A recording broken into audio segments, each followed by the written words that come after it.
deserted. Hey Daniel, like and share. Survivors must have evacuated already. All that's left here are signs of devastation. Could Farina really be here? Let's try to find her as soon as possible.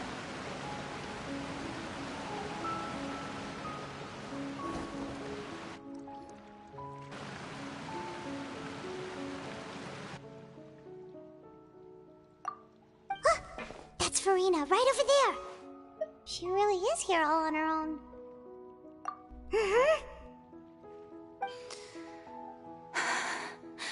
Should I just give up?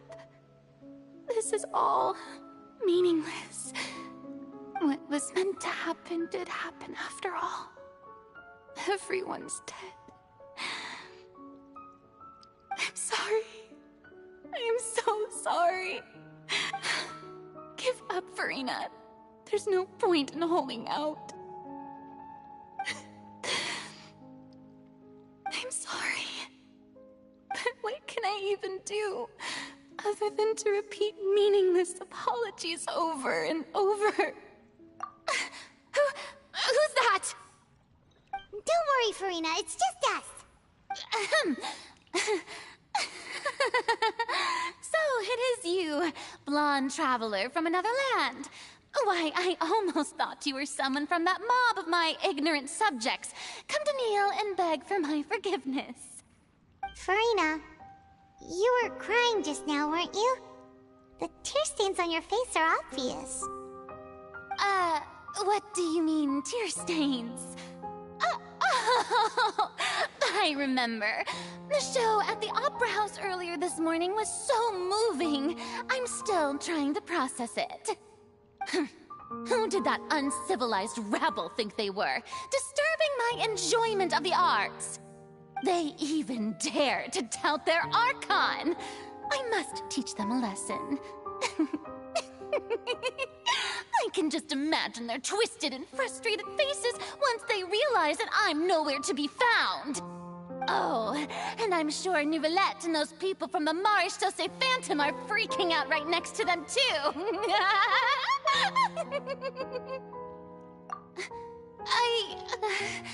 Of course not. Hey, there she is! The Hydro Archon's over there! Quick, after her! Farina, those people seem to be after you. They are? They're just some rabid fans who want to cut the line because they haven't been able to meet me in person, aren't they? That's against the rules. I can't let them get their way. Farina just ran off! Quick, we have to catch up with her!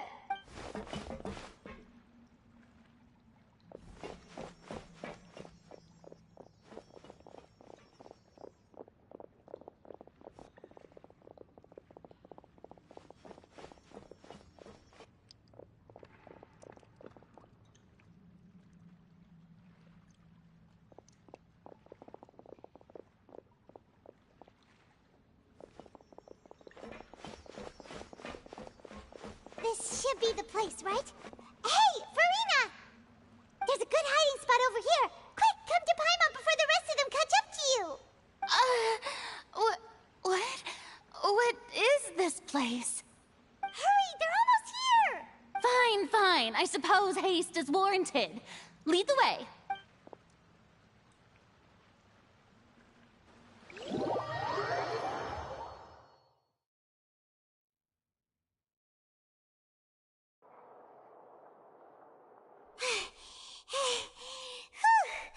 Paimon's exhausted.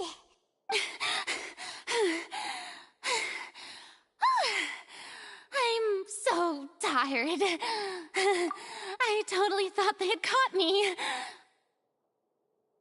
No, I mean, I merely gave in to the sheer enthusiasm they displayed.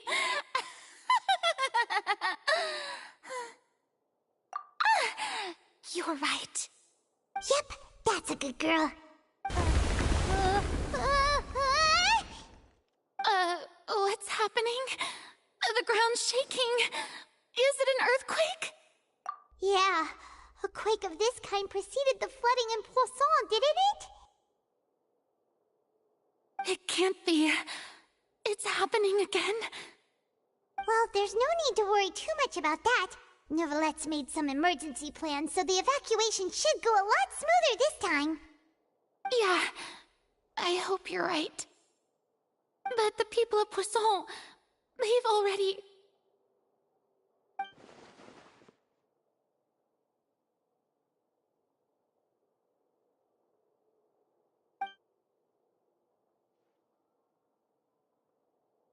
It's true. I've been investigating the prophecy for hundreds of years. I once had informants all over Teyvat, searching for clues and feeding information back to me. I've tried all kinds of ways, too, to hold back the sea. Anything to keep the coastline from advancing. But all my efforts proved to be futile in the end. Really, the truth has been clear to me for a very long time. We cannot make an enemy of the divine. No matter what we do, the will of the heavenly principles will have its way, and the prophecy shall be fulfilled. Give up. I do love the sound of that phrase. It would mean finally coming to terms with fate, but also for me to finally be free. Indeed, I've thought about giving up so many times, especially after we almost lost Poisson. Fate is really unreasonable, isn't it? It has no heart and obeys no rules. The prophecy has only just started to come true, and so many people have already lost their lives. But just now, it all became clear to me. I still don't have the right to come to terms with fate on behalf of everyone else. As long as the final moment hasn't come, it's still not too late. Don't worry. I will keep hope alive for everyone until the very end. Well, that's enough for now. I got the impulse to play the stricken maiden, but honestly, considering my rank and station, that wasn't a good fit at all. Don't take any of what I just said seriously. How could I possibly let Fontaine fall to the whims of trivial prophecy? Come on! Paimon could have sworn you were actually being honest just now.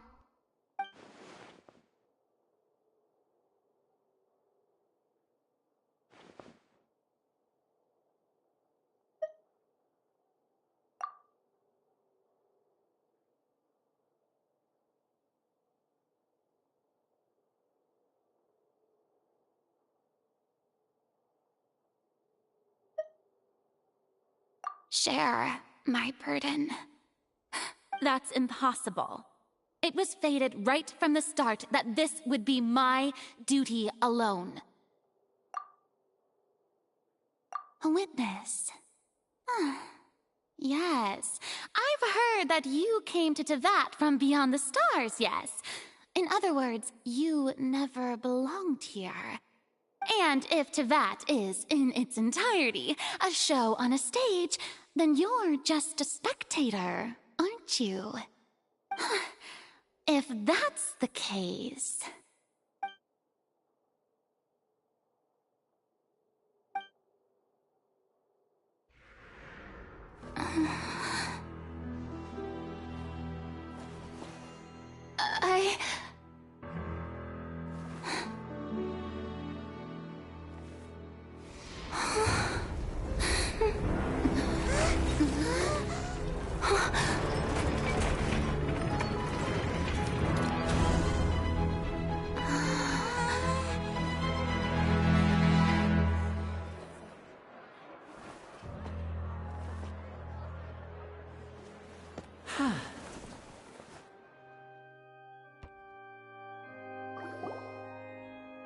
Ladies and gentlemen, this concludes my opening performance.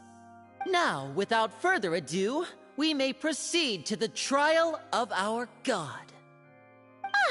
So this is what it is. Yes, you deserve praise for the effort you took to raise the dramatic stakes. Do not forget, however, that I am Focalor, the god of justice, the embodiment of justice itself. Does it not strike you as even the least bit absurd to bring the very concept of justice to trial? May I interpret these words as your refusal to stand trial? In that case, you will have the opportunity to defend your honor through a duel. You would draw your blade against a god?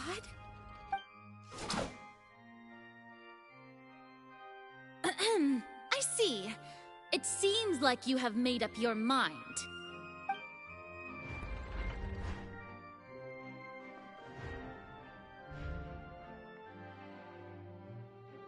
Paimon can't believe it.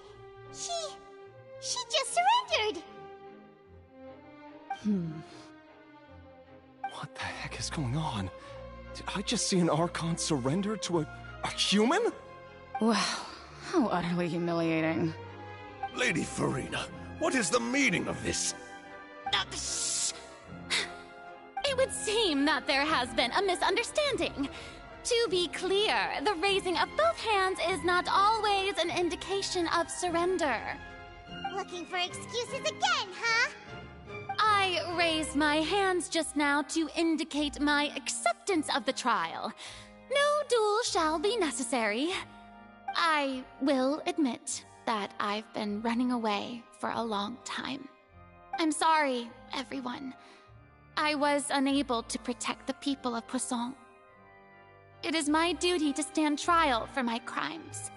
You are not the only ones to be disappointed in me. I, too, am exceedingly disappointed in myself. But now, it is time for the Hydro Archon to show you her courage and resolve.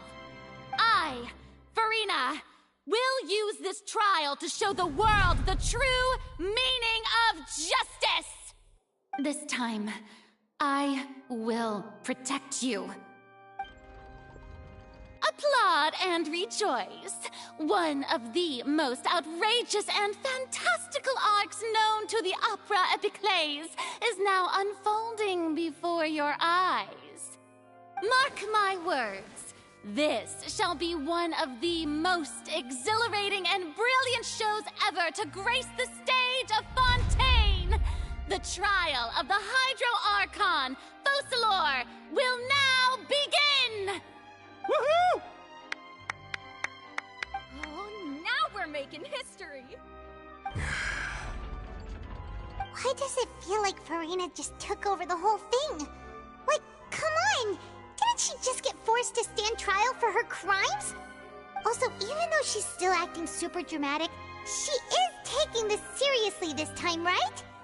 All right, then. Who will be my opponent in this trial? The court asks the prosecutor to please take the stand.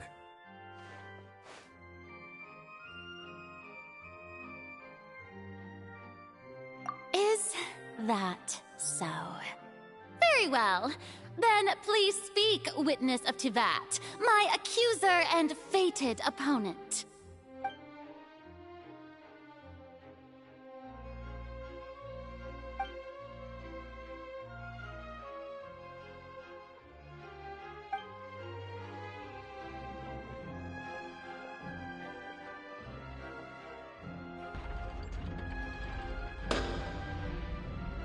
Also, please allow me to ask, as a final question before the trial begins. Just how much work did you do to force me onto this stage? Well, we did do a lot of prep after the meeting that day.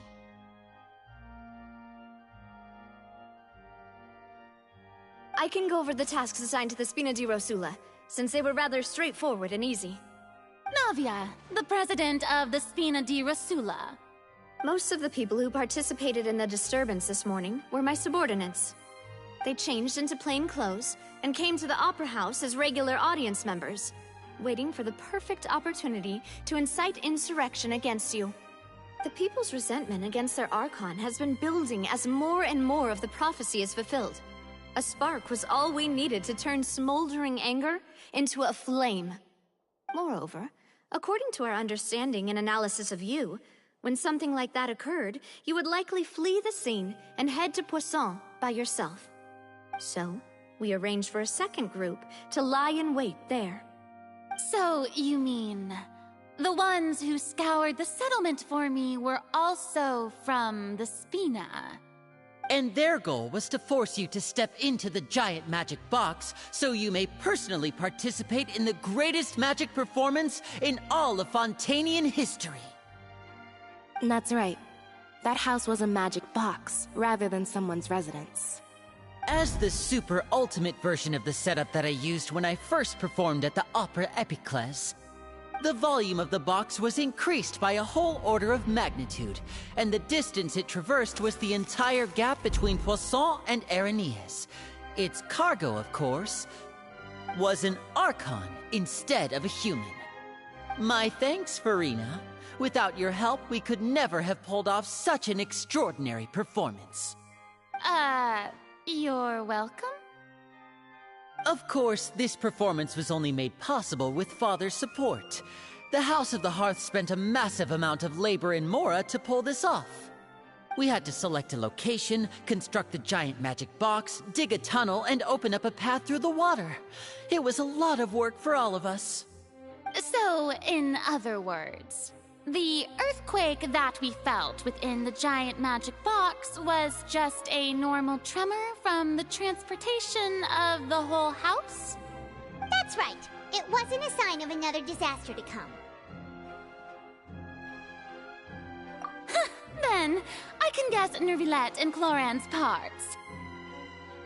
You gathered a crowd, prepared a stage, and made sure that the champion duelist would be immediately ready for a fight. Also that as soon as I appeared on the stage, the trial may commence without a hitch. Am I right? Yes, that is correct. Well, Clorand, I must commend you for your courage. Only the most outstanding champion duelist in all of Fontaine would accept a duel with an Archon without flinching. Thank you. As for you, Traveler, I suppose your role was to keep me distracted with conversation once you found me in Poisson. You'd make sure that I didn't notice anything amiss before revealing yourself as my prosecutor once we'd arrived onto the stage. Oh?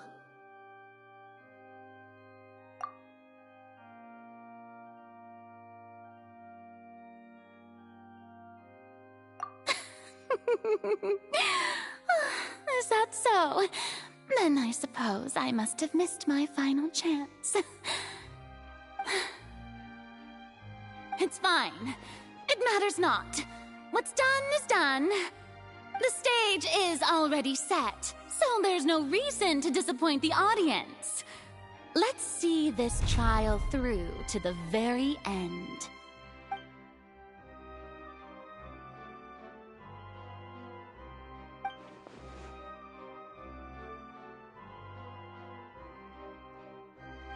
Madam Prosecutor, please allow me to pass this along.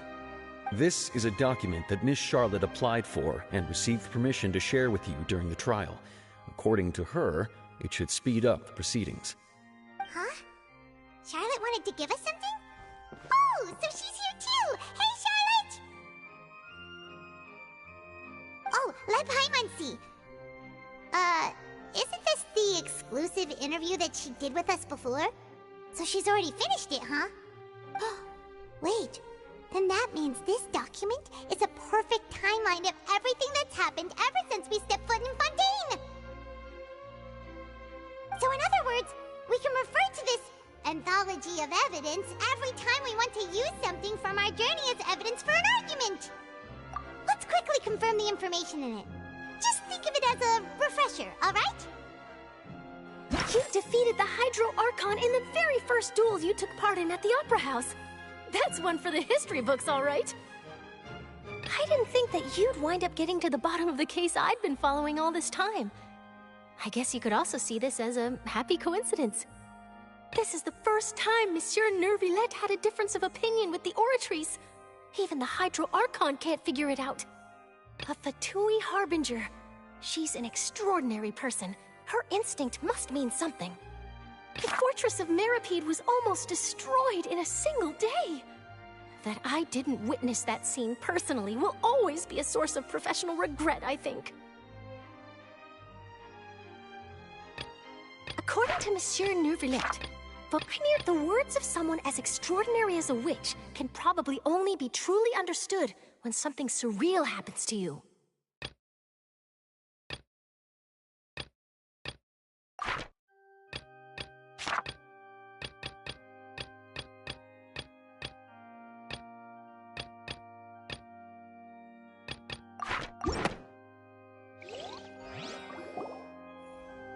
The prosecution and the defense are both in position. The trial shall now begin. Oh, come on, Neuvillette. There's no need to repeat all the unimportant legalese. Just fast forward to the part where the prosecution lays out my offenses. As the defendant and the lead actress of this performance, I still haven't even been informed of my supposed guilt in all of this. Of course, it is only natural for humans to struggle to understand the actions of a god. However, you will need more than that to convict me of a crime. That's true, but my charge here is unrelated to your conduct as an Archon. Instead, I would like to charge you as a fraud who's never been the Archon in the first place. Wait, what was that? Lady Farina's a fraud? Hey, I came here thinking that we were going to try the Hydro Archon for forsaking her duty, but did I hear that right? She's not our Archon at all? Charge accepted. Lady Farina, do you plead guilty to the charge?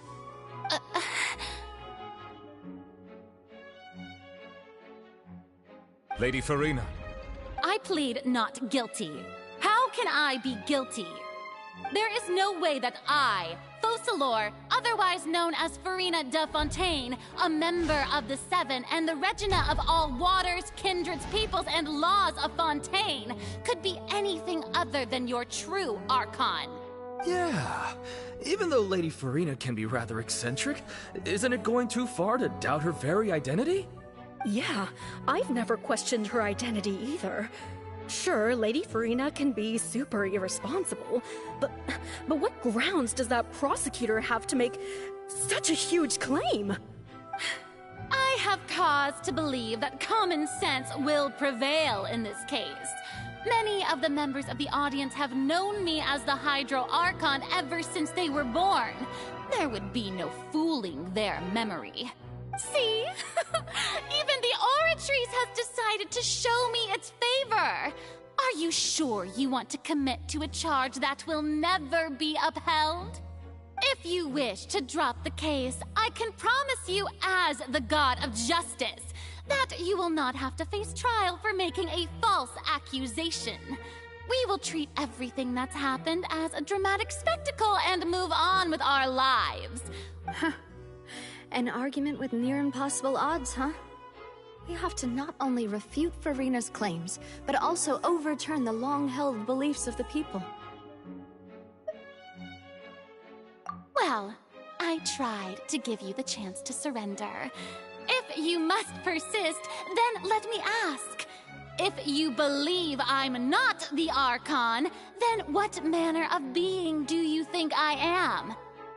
And if I was not the Archon, then how did I manage to live for over 500 years?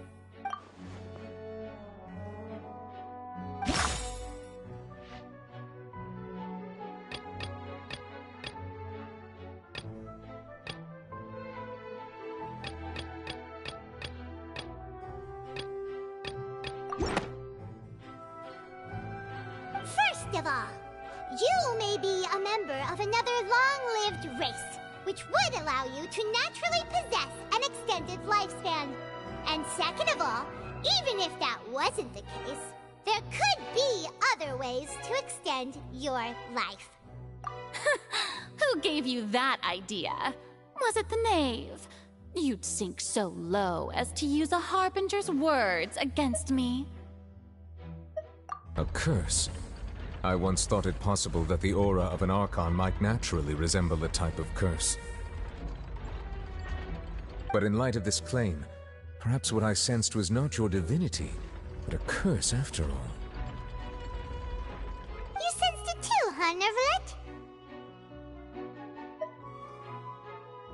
Lady Farina is actually a human?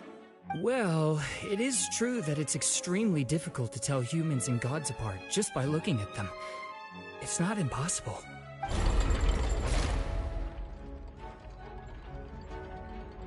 Well, don't start celebrating too early now. Even if I have been carrying a curse like you said, how does that prove that I am merely a human being? Besides, everyone knows that the main difference between a human and a god is the possession of authority. Gods can do what humans cannot. That's why they're worshipped as gods. For centuries, manifestations of my authority have served the nation of Fontaine.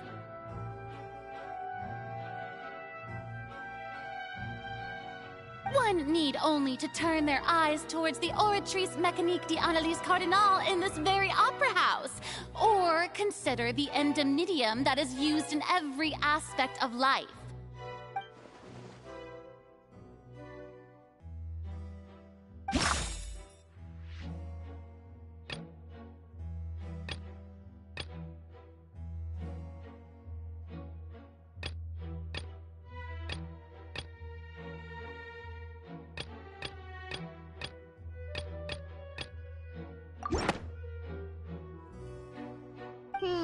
That doesn't sound right.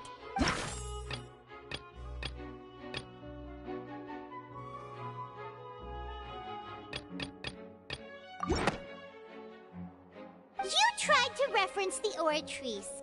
But weren't you as confused as all the rest of us when the Oratrice declared Child to be guilty without any proof? Otherwise, you should have come up with a good explanation for that by now. Didn't I make myself clear at the time? The decisions of the gods are naturally difficult for humans to comprehend. There is no need to provide an explanation. Lady Farina, I believe a reminder of your current circumstances is in order. While the court is in session, the principles of justice and the law must come before all else. While you are an Archon, you are also first and foremost the defendant in this trial. You will prove yourself unable to defend against the prosecution's charges if you continue to withhold vital information against the rules of the court. I never thought you'd use that kind of rhetoric against me. That was no trick of rhetoric, Lady Farina. I've merely reiterated the rules of the court. Rules that all should respect and follow. So, you neither knew why Child was declared guilty, nor did you understand the structure and operations of the Oratrice. Instead of having been created by you, the manifestations of authority you mentioned have been made by the real Hydro Archon, haven't they? The real Hydro Archon? Well, now you're really losing me. It is true that I did not know why the Oratrice gave out a guilty verdict that day. But the Oratrice handed out that verdict unilaterally, and it has been operating independently ever since it was first created. You can't argue that just because a divine creation is flawed, that the god behind it must also be no god at all. She's still throwing out all kinds of excuses. Seems like she's confident that we won't be able to produce proof that she has no power over the Oratrice. My power as an Archon. There are many ordinary citizens in the audience. How can I just carelessly demonstrate the formidable power of an Archon? If that poses a concern, I'm prepared to extend my protection to the audience. You don't need to go that far. Aren't you the Hydro Archon?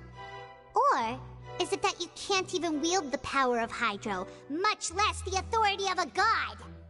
Indemnitium! Yes! It's all because of Indemnitium! All Archons derive their power from the faith of the people, and I've converted the people's faith in justice into Indemnitium! Thus did I give up all of my divine power to provide everyone with energy for their daily lives. Have you ever seen a more magnanimous god? Isn't that a huge stretch? Yeah, no matter how generous an Archon can be, how could they give up all their power? Can a god with no power even still be called a god? It seems like nobody's buying Farina's excuse. Hey, come now, everyone. Please don't stare at me as if I was a liar. I'm still the same Farina you knew, right? The one that you loved. Shouldn't you want to believe in me? Please? You've got to believe me. Merry Christmas, there's your jacket. For your present. Now like and share, Jinke. And hey, too. And grandparents too? And all of our ancestors? Ever since they were born? Hi, Banta. Like and share. Tell me then, if I'm not the real Hydro Archon, then who is? If you have no evidence of another Hydro Archon's existence, nor can you find anyone who can back up their claim to be such, then what grounds have you to say that I'm not actually the real deal? Wow, she came up with yet another argument. How can we refute her now? Seems like she really doesn't want to give up.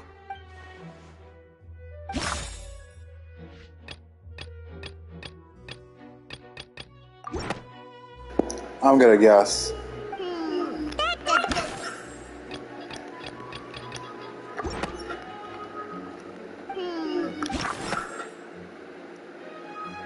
No. It has been established that all Fontanians can dissolve in water from the primordial sea. And that means... Since you insist on claiming to be a god and not a human, then there's a method that you can use right here and now to eliminate all suspicions of you being the latter. Miss Navia, please apply to serve as a temporary attorney for the prosecution before addressing the court. Though you act in partnership with the prosecutor, you must still adhere to proper procedure. Super sorry, Monsieur Chief Justice. Oh, really? I go live Thursday night. So yeah, I'm gonna do a silent live stream. As everyone knows, a massive flood struck the area not long ago, taking many lives, including those of some of my closest friends. So, Miss Farina, would you dare to touch some of the seawater? If we are to believe that you are indeed the real Hydro Archon, touching the seawater would have no effect on you. All it should do is strengthen your case. But if you don't dare to touch it, then we would have basically proved the reverse. Oh, and I must remind you that after the disaster at Poisson, nobody wants to see any more people dissolve. I do hope you'll act prudently and choose the simpler path of admitting guilt. Navia from the Spina di Rasula. The Spina has governed Poisson for many years. I guess her suggestion is valid. If Lady Farina is indeed just a human, she's probably Fontanian like all the rest of us. Would she really dare to try?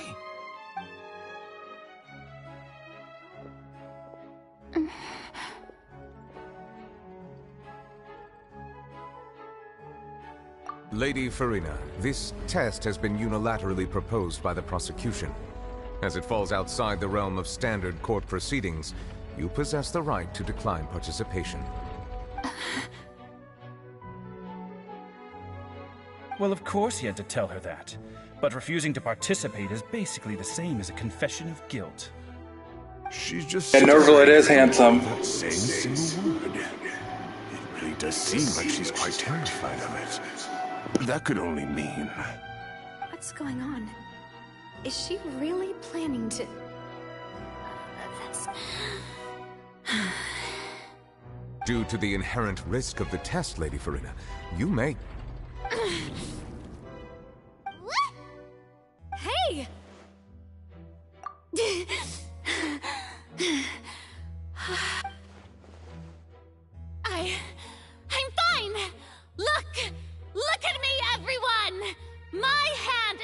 here!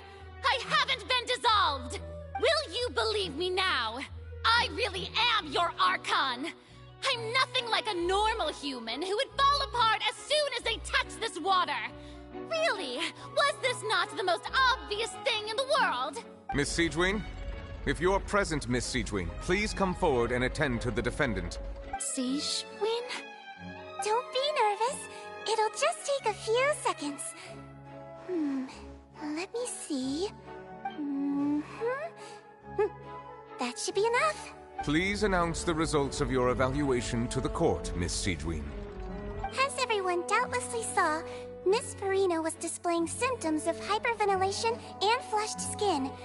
These indicate that she was experiencing the adverse effects of exposure to primordial seawater. The extent to which she was affected is the same as other humans when exposed to primordial seawater of a similar concentration. Thank you, Miss Siegewin. Lady Farina, you may return to the defendant's stand. Oh, wait. What did she just say? I didn't get dissolved. Shouldn't that be enough to prove my innocence? Well, considering your tendency to run from your problems, we did originally prepare a direct sample of the seawater around Poisson. However, after extensive discussion, we exchanged it for a sample that is not concentrated enough to dissolve an actual human. After all, on the off chance that something entirely unexpected might occur, we don't want anyone else to lose their life to the sea. Yeah, so out of regard for Farina's life, you secured a low-concentration sample and asked the head nurse to serve as an expert witness. It's a great thing that the direct sample wasn't actually used. Farina could have... I can't believe... You...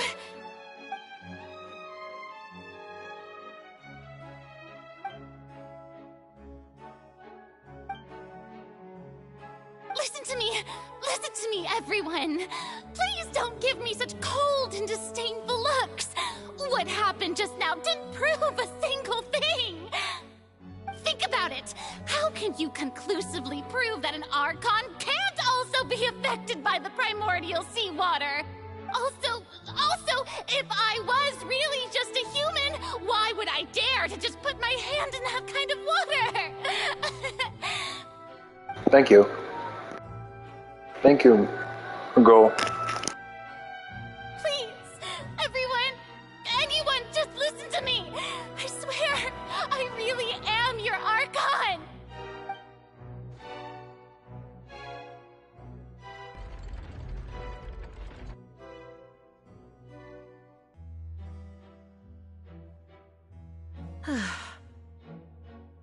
I don't think anything she says at this point will sway anyone. The odds are just too stacked against her now. With all the things that have been said, Paimon doesn't think there's any way left for Farina to win. I believe the time for arguments and presentation of evidence has come to an end. If there are no objections, we will move on to the final judgment.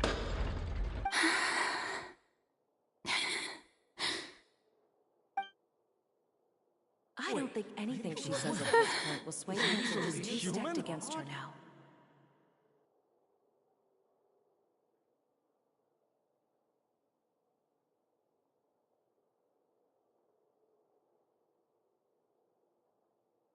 In my capacity as Chief Justice, I shall now render judgment on Farina's misrepresentation of herself as the Archon of Fontaine.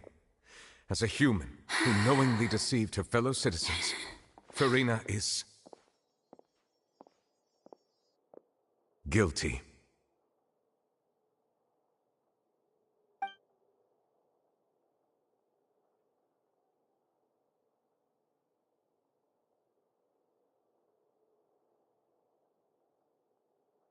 We shall now turn to the Oratrice Mécanique d'Analyse Cardinale to render the final verdict on the charges.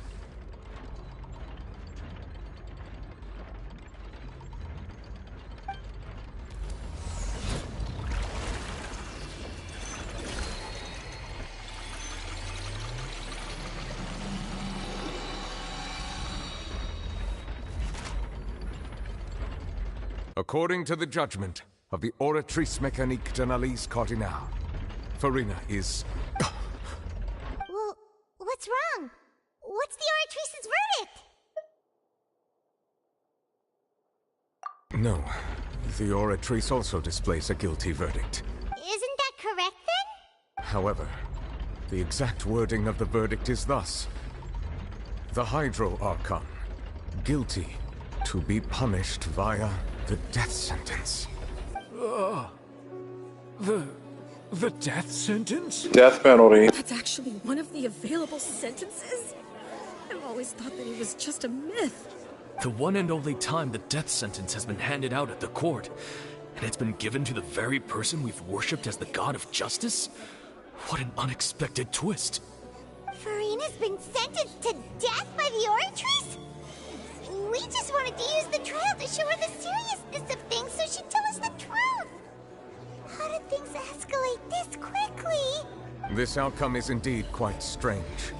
According to Fontaine's current definitions of justice, as well as its recommendations for criminal sentences, is this sentence really appropriate for the crimes that have been committed? Yeah! Even Fache wasn't sentenced to death by the Oratrice. You know, the real evil mastermind behind the serial disappearances case. Indeed.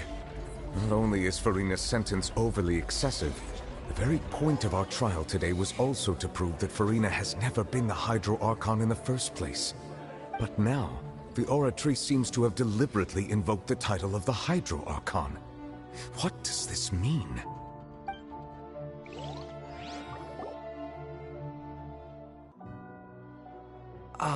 Excuse me, if I may interrupt. Is the trial still going? Fremine! You finally made it. I assume this means you've completed your mission? Mm-hmm. Any mission Father assigns to me will always be top priority. Is that the first prophecy slate? Huh. So the knave privately arranged for Fremine to try and find the missing slate. I looked everywhere and finally found it at the bottom of the sea. It took me a long time to get around some dangerous stretches of water. But has the trial already concluded? Then doesn't that mean I've come too late? Oh no. Father will be disappointed in me. Thank you for your hard work, Mr. Fremine. Please allow me to review the record left on the slate. Traveler, I believe that you have already seen the other existing slates, and would like you to come here and confirm their contents. Huh? So what do you see? What is it? I believe I have now made sense of the Hydro Archon's crime. It has to do with Fontaine's lost history. Huh? Isn't the Hydro Archon just guilty of deceiving her people? Oh, wait, no, that's Farina, and we've already proven that she's not the Hydro Archon. So when you say Hydro Archon, do you mean the real Hydro Archon we've been kinda talking about? In truth, everything that you've encountered in Fontaine up until this point can be traced back to the contents of these stone slates. However, I'm uncertain as to how much sense they currently make to you. Okay, let's try to recall the contents of the other 3 stone slates. Paimon will do her best to help you remember.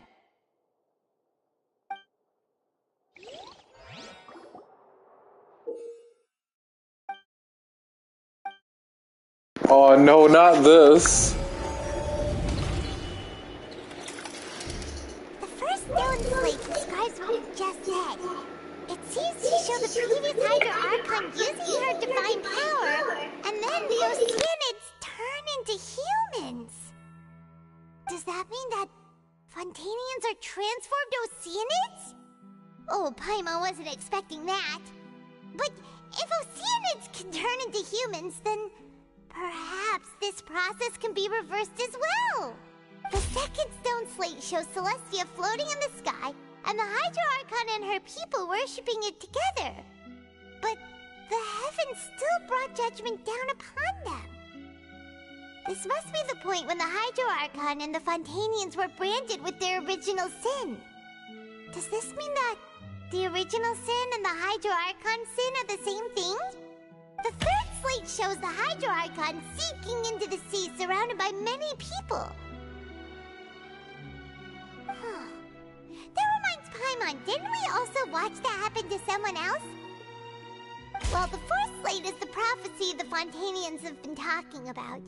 People dissolving into the sea, the Hydro Archon crying on her throne, and so on. We didn't believe that such a crazy disaster could happen at first, did we? But after that incident, it was just a question of when and not if.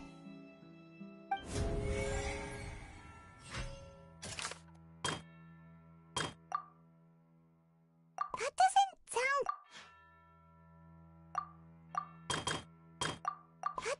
sound... We know from the case of the serial disappearances of young women that Fontanians can be dissolved in primordial seawater. And the first stone slate tells us that long ago, the Hydro Archon used her power to turn Oceanids into humans. This might be the reason that Fontanians can dissolve.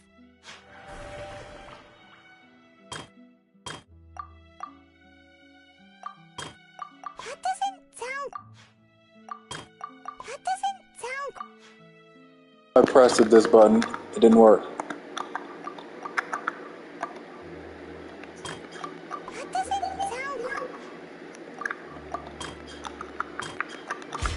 The prophecy from the stone Didn't I press that found one? its way into society, but not many people believed it at first. The fortress of Meropide was nearly flooded with primordial seawater, which we know can cause Fontanians to dissolve.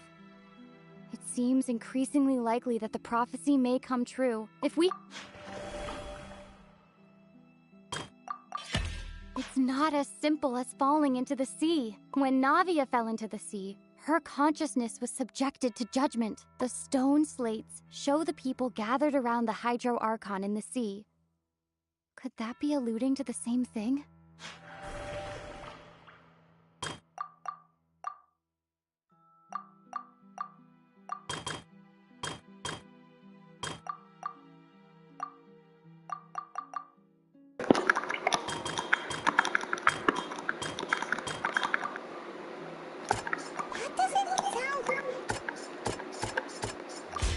Perhaps what is about to take place has all happened before. The true sin of the Hydro Archon that Nervilette mentioned, and the original sin cast down on the people of Fontaine by Celestia, as recorded on the stone slates.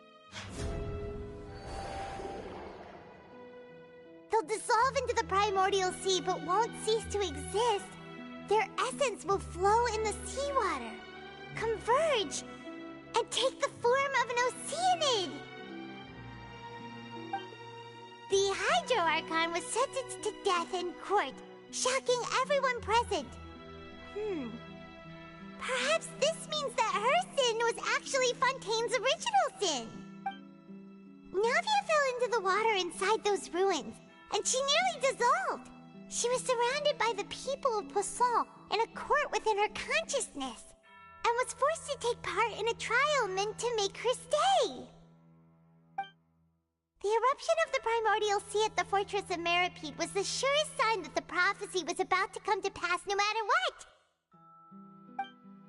The prophecy's contents can all be verified by recent events.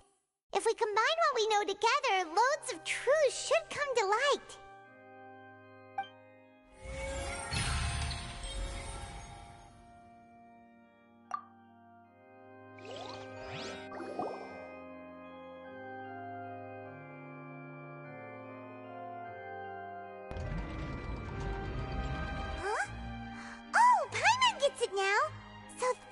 You can make sense of it.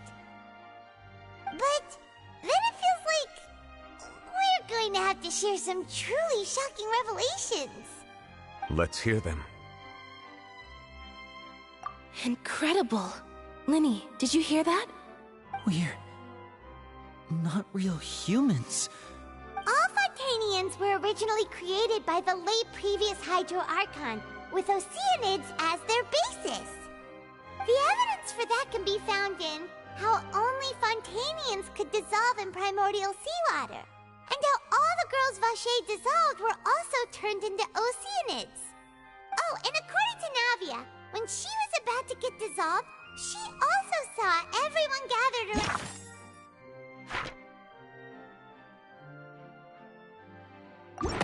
a trial. All of them in the shape of Oceanids. Indeed.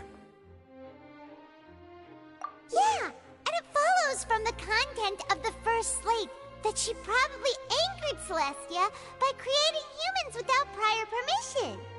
That could also explain why the Oratrice judged the Hydro Archon to be guilty. It's to account for that ancient sin. The Hydro Archon's true sin was creating us? And yet, after many hundreds of years, the Hydro Archon's creations have turned around to try to judge the Archon within the Opera Epiclese. The twists of history are often the most unexpected of all. Yeah, isn't the image here just like when Navia fell into the sea? So wouldn't it be trying to show the image of the Hydro Archon also falling into the sea once the prophecy has been fulfilled in the fourth slate? In the end, the people will all be dissolved into the waters, and only the Hydro Archon will remain weeping on her throne. Only then will the sins of the people of Fontaine be washed away. Did Paimon get all that right? You've made some keen deductions. I must say, given how much you still don't know, it is impressive that you've already managed to connect so many pieces of the truth. However, while you were able to decode all the information on the slates, they've also been etched with an additional layer of hidden information using a different power source. When we were at the ruins, I tried to decipher the hidden information recorded in the slates. But since we only had 3 slates at the time, I was unable to come to a full conclusion.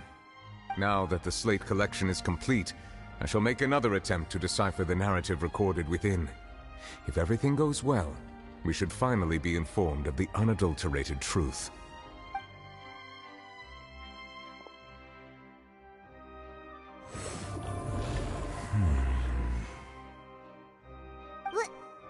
Well? Did you get it? I believe I should share this truth not only with you, but with all the people of Fontaine as well. I will try to briefly summarize it for you. Your hypotheses regarding the origin of Fontainians and the sin of the Hydro Archon were both correct. In the Fontaine of old, the previous Hydro Archon sensed the yearning of her Oceanid familiars for life on land. The Oceanids were enamored with the beauty and romanticism of human beings, and wishing to have those experiences for themselves, expressed to the Hydro Archon their desire to become of a similar kind. However, even though water as an element is intricately linked with the power of life, the Hydro Archon, as one of the 7, did not possess the authority to create a new form of human life. Not one to give in, she eventually found a way to create permanent humanoid bodies for her familiars by appropriating the power of this planet's primordial sea. She poured primordial seawater into the Oceanid's blood vessels, creating humanoid mimics in the process. But if Fontainians were to ever come into direct contact with water from the primordial sea, the power within their bodies would escape these artificial restraints and return to the sea. As a result, their forms would collapse, and they would be reverted to their original forms as Oceanids. Of course, the Hydro Archon never received permission from the heavenly principles to create a new human race. And thus, the Hydro Archon and all of her creations came to shoulder the original sin of appropriating the power of the primordial sea. That is the true history of how the people of Fontaine first came into being. So we were all Oceanids before we turned into human beings? That's way too much information for me. I think I'm just going to pretend that I never heard a single thing. Wait, but if that's the truth, we can't let the Hydro Archon be sentenced to death. After all, her only sin was creating us. This really might be too much information for your regular Fontainian, but it does answer a lot of our questions. Alas, your hypothesis regarding the 3rd and 4th stone slates was inaccurate. The slates' respective positions are, in fact, correct. A key point of the visual on the 3rd slate is how all the individuals depicted in the water are humans rather than Oceanids. They have not been dissolved, which implies that the water depicted in this slate is not water from the primordial sea. The nation of Fontaine is the nation of Hydro, as well as the nation of Trials and Justice. Instead of being the literal element, the water in the scene symbolizes judgment and justice. You may also recall Navia's experience. When she fell into the sea, her consciousness was surrounded by that of many others who intended to hold a trial to determine her fate. Therefore, the meaning of the third slate is that the people of Fontaine shall try the Hydro Archon at the Court of Justice. Yes, it refers to our present situation. I think I'm following now.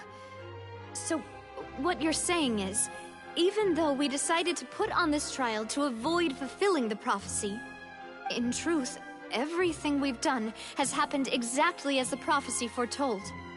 So now, it seems, we're the ones making sure it comes true. What should we do? Huh. No matter what, the prophecy will be fulfilled. Is this... If that's the case, does that mean the scene in the fourth slate will also be fulfilled soon? Traveler, I would like to point out another small fallacy in your deductions. About the fourth slate, you probably thought that the eruption of primordial seawater beneath the fortress of Meripede served as the surest sign that the prophecy was about to come to pass, yes? However, I believe that rather than being a sure sign, that eruption could in fact only be a small warning of something far worse to come. As for the root cause of the catastrophe, I believe you've already encountered it once before.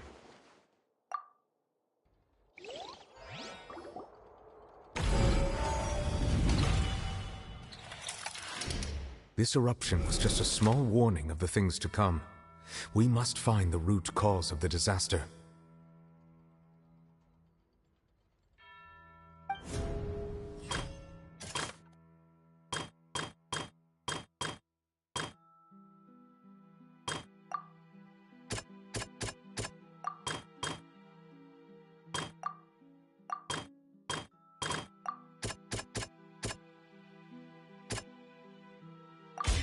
It was both dream and reality.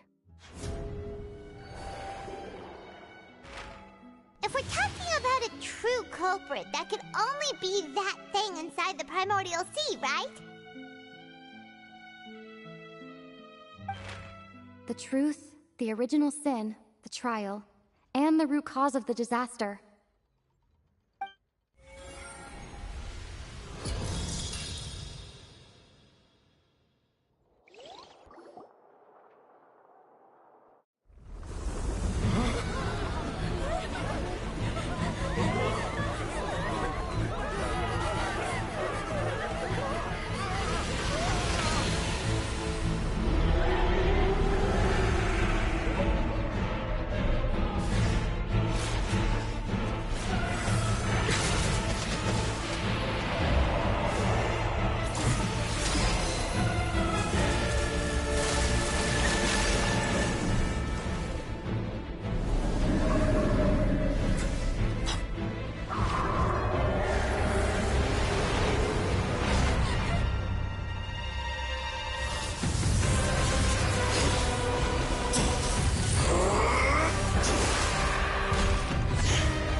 So we've met it at last. I understand very well why it has chosen to make an appearance here. That whale does not belong to Teyvat. It is a monster that has traversed the stars, weeping all the while. It has been greedily consuming the energy from the planet's primordial sea, using it to grow. That is the main cause for the rising sea levels. And once it has finished consuming all of the energy contained within the sea, its next step will be... You said that when the Hydro Archon first created Fontanians out of Oceanids, she filled their blood vessels with primordial seawater. Precisely. That whale finds the blood of Fontanians nigh impossible to resist. Therefore, when it left the primordial sea, it decided to make its next stop a packed opera house full of food. Food in the form of Fontanians. We just barely managed to push it back, right? In that case, won't it come back to target the people again, once it's managed to recover its strength? That is correct. Indeed, it is more accurate to say that we should thank that Harbinger for buying us some time. Without him, the whale would have likely come onto land far sooner. From the way he looked, he must have been fighting the creature for quite a long time. That battle maniac. We've always known that he had a special connection with that whale, but we definitely didn't expect it to help us out like this. Anyway, now that we know that this whale is the actual cause of the disaster recorded in the prophecy, all we need to do to stop the prophecy would be to find a way to beat it up, right? It is too late.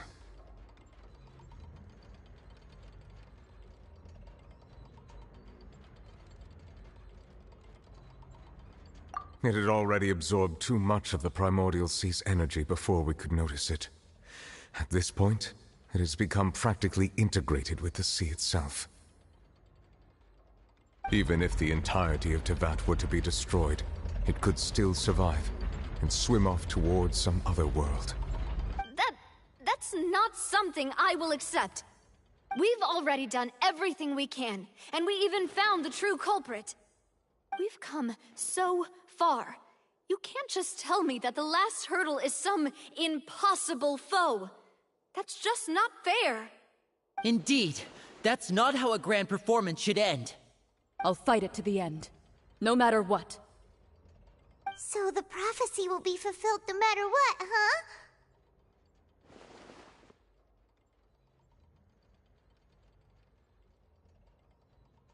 The prophecy. Yes, what has been prophesied will be fulfilled. You may view such things as the history of the future.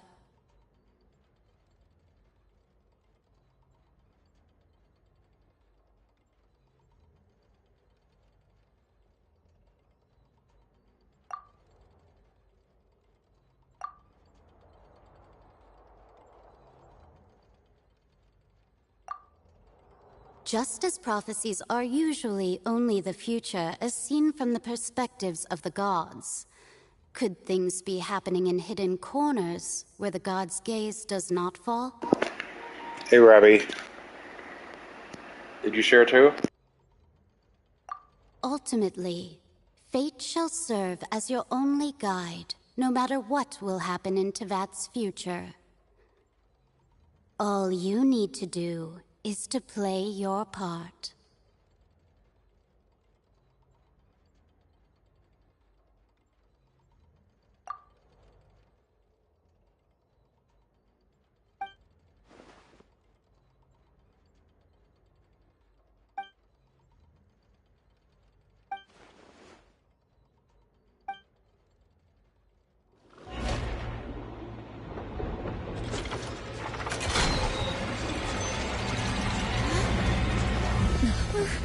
What's happening with the oratories?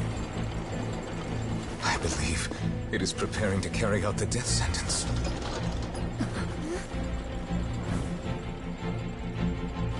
Farina!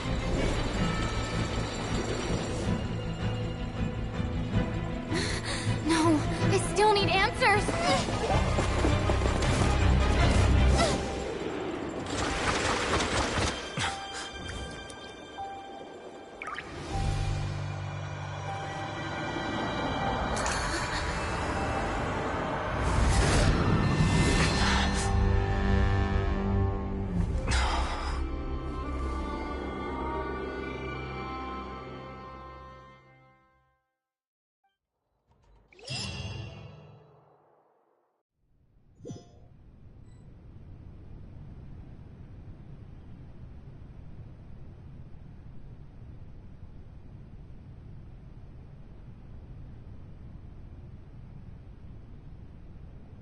You...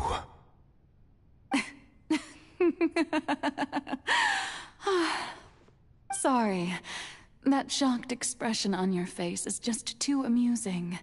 I couldn't help myself. You are not Farina. Who are you? The sweet sound of bewilderment. Marvelous. A sure sign that my attempt to deceive everyone was a resounding success. But to answer your question, I am Focalor. You know, the god. Focalor? Why did you deceive us? Oh, that wasn't my goal, of course. Goodness, no. But I had to fool everyone else too, if I was to stand any chance of deceiving the heavenly principles. Deceiving the heavenly principles? It's all because of that pernicious prophecy. Dreadful, wasn't it? Everyone doomed to dissolve. One was not amused. In fact, one was positively bemused when that problem was thrust upon me by my dearest predecessor. That's the former Hydro Archon Egeria, for the uninitiated. It hardly gets more disastrous than a preordained national catastrophe, now does it? She knew full well that the prophecy, and as one of the seven, she also knew full well that one defies the heavenly principles at one's peril. So yes, as you have no doubt surmised, it was a rather impossible situation that I found myself in. I spent a terribly long time mulling it over, alone on the ocean floor. And I was almost growing barnacles by the time I finally realized there was only one possible solution to this confounding conundrum. I had to outwit the heavenly principles, allow the prophecy to be fulfilled, ostensibly at least, while saving everyone at the same time. I'm a genius, I know. I can only assume that's why Egeria chose me as her successor. Although, looking back now, it was hardly the inheritance one dreams of. Between the task of saving the nation, the quotidian duties of the Hydro Archon, and not to mention the original sin of creating a new race of humans, I dare say she left me quite a colossal mess to clean up.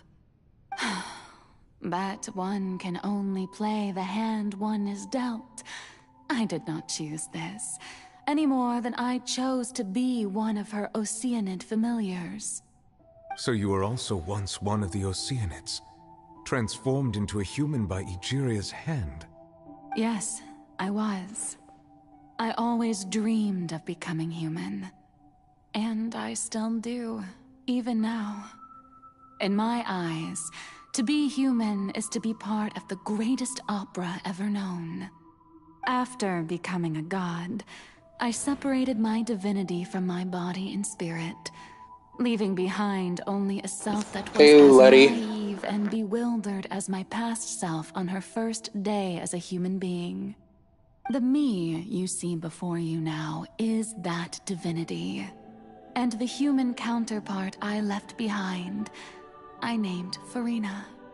She could feel joy, sorrow, and everything in between. She could be as vain and conceited, or as meek and vulnerable as she wished. Her strengths were of a kind only a human could possess, as were her shortcomings. But in my eyes, Farina's humanity was what made her perfect. She was perfectly human in every way. The person I always wanted to be. Anyway, so then I cursed her. All part of the plan, of course. The plan to deceive the heavenly principles. Do you still remember the final scene of the prophecy? The Hydra Archon alone, weeping on her throne. In order that the prophecy might appear fulfilled, I invited Farina to be an actress, to play the part of the Hydro Archon in the prophecy. Under the curse I placed on her, so long as I, Focalor's divinity, continued to exist, she could not die. But nor was she free to live her life in the pursuit of happiness. Instead, she was forced to take the stage in the opera house, to embrace the role of leading lady, to forever play the part of the god from the prophecy, all to create a deceitful appearance of that prophecy coming to pass. I suppose now you probably understand why your court is called the Opera Epiclese. But Farina is only human, isn't she? Even though she has had a long life, her mind is no stronger than that of any other ordinary human being. I cannot begin to fathom what she has had to endure. It must have been torture for her. It has indeed. And although she is, in a sense, me in human form, I most definitely owe her an apology for it. It's been 500 years, and all along, she's been playing her part in the most unimaginably long, unbearably lonely, and agonizingly painful opera of all time.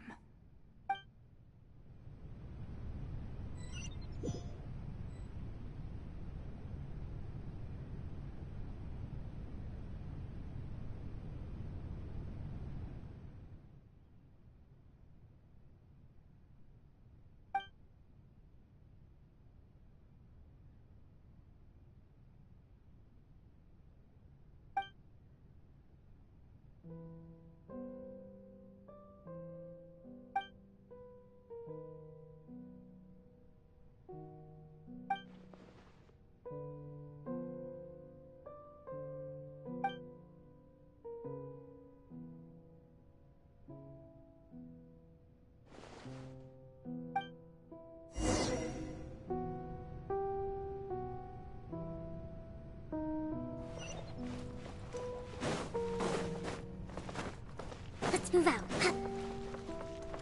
Let's move out.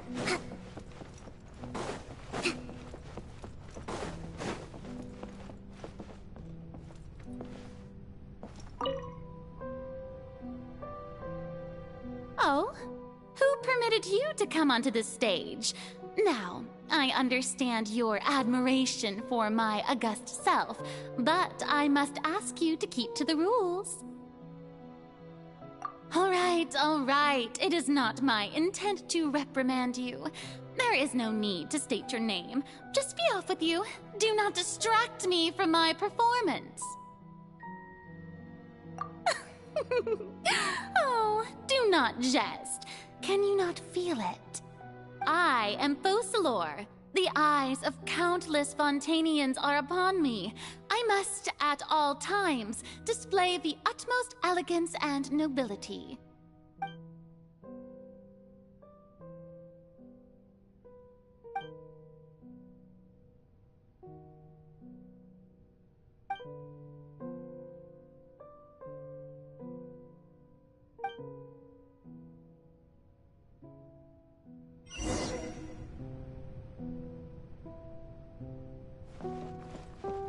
Move out. Dear audience, the performance is experiencing a technical difficulty, but worry not. The guards shall resolve it soon enough. Torn to oblivion!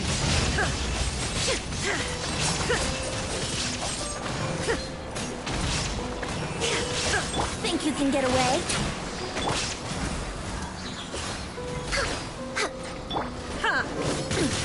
Insolent. This is long overdue. Here we go. There is no escape.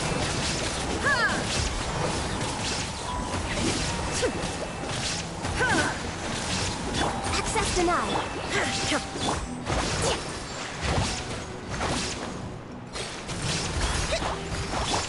Let's play. Hey, what gives? The audience is still watching me, you know. Guards? Wait, where are the guards? Guards!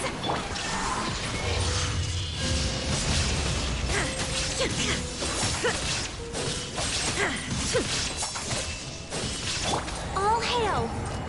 Allow me, Covenant of the Deep!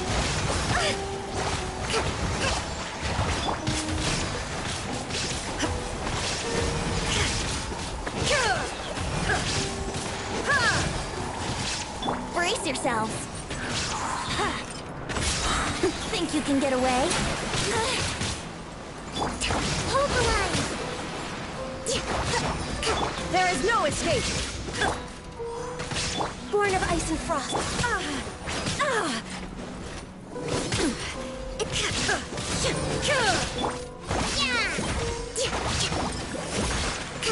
Let's play!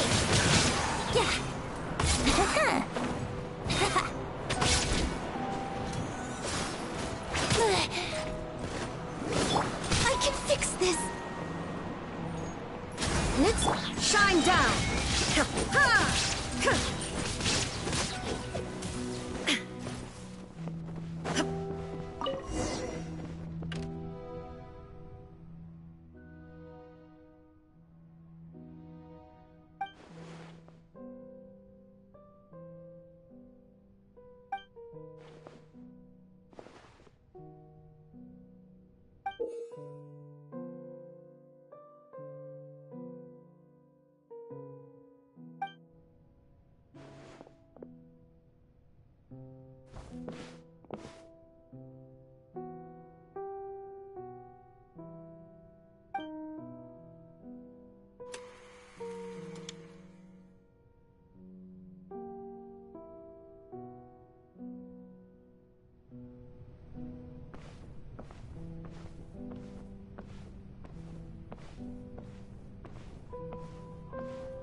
Oh, I'm Farina.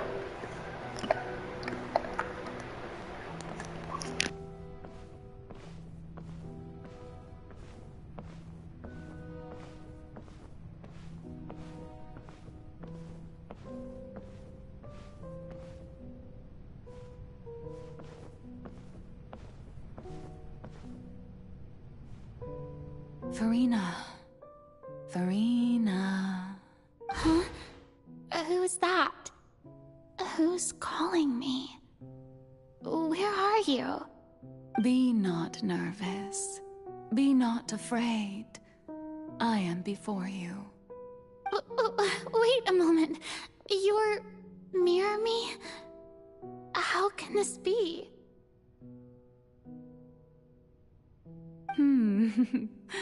Mirror you, huh? You know what? That's not bad. Let's go with that. Mirror me. What do you wish to say?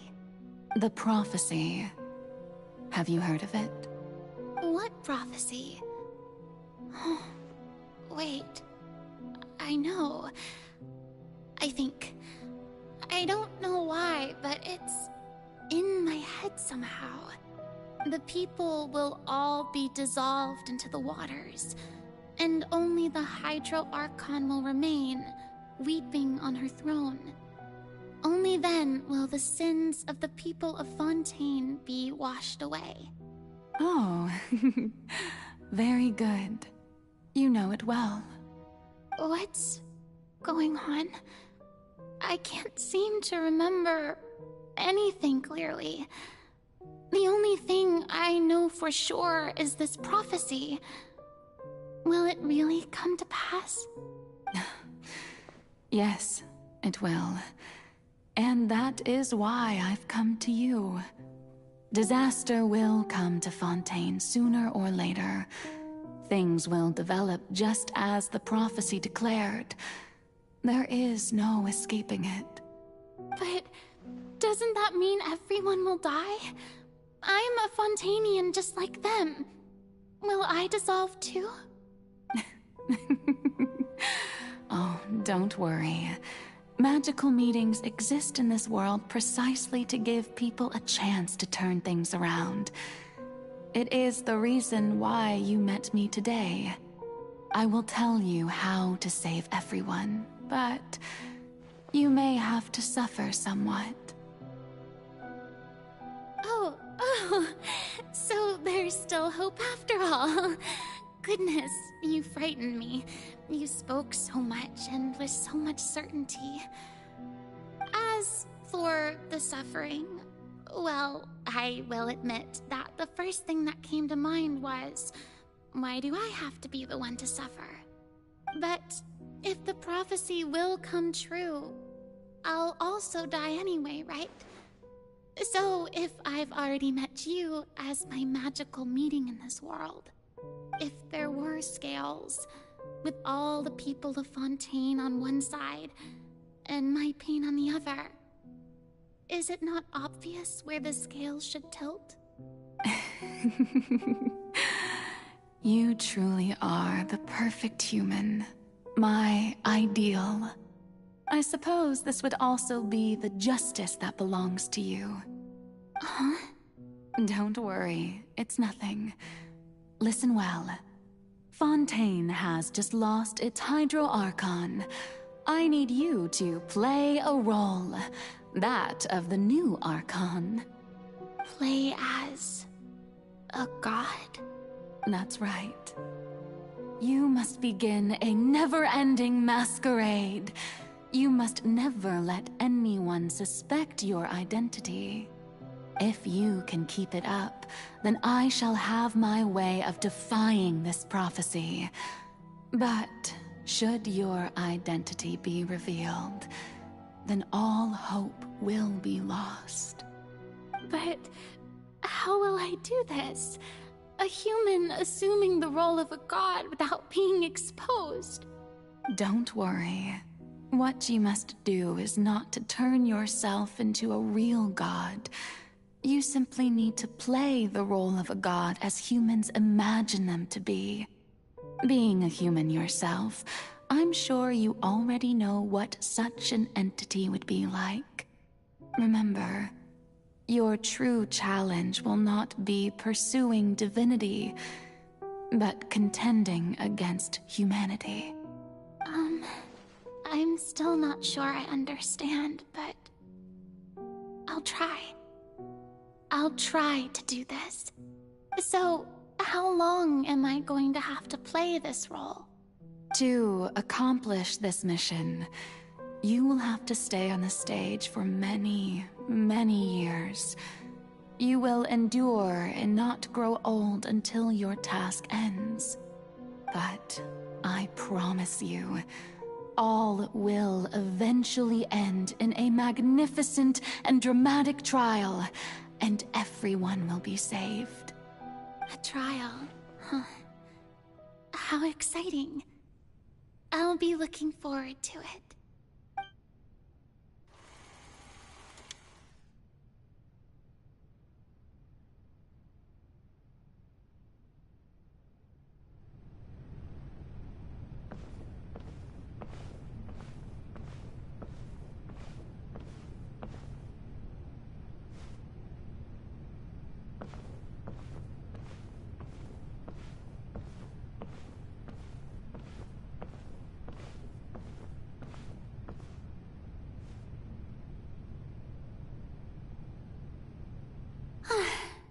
The Maison Cardinalise has announced my accession, but this is my first time facing the people. What should I say to most appear like a god?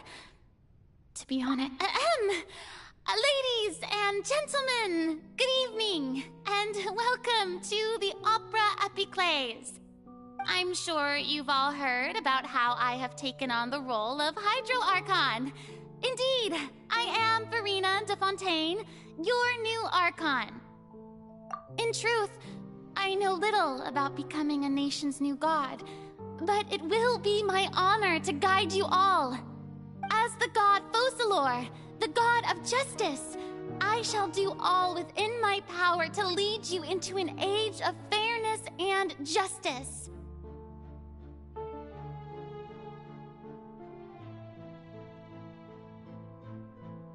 Once again, thank you all for coming. If you should have any questions or suggestions, please send them to the Maison Cardinalise. The future of Fontaine will require us to work together, after all. This should do it. I thought I might stammer, but thankfully, I was able to convey my thoughts just fine. Okay, and next. That's the new Hydro Archon. Is this some kind of joke by the Maison? I would have thought that a being that surpasses humanity would be a bit more assertive. Hey, did you hear that? She even told us to send her suggestions there at the end. Shouldn't gods be all-powerful? She's being so modest. What's the difference between her and an ordinary person, then? If you ask me, perhaps the succession didn't actually happen. She might just be a Maison-backed puppet. Wait, what's going on? Why is everyone suspecting me of being a fake? Oh, this is bad. If I get exposed here, there'll be no saving the people from the prophecy. Right. Mirmi said that I just need to play the role of a god as humans imagine them to be. Calm down, Farina. Think. What do the people want? How would they imagine a god to speak and act? Assertive, with a strong sense of presence. One who can dispel all doubt. That is the character I'm fated to play.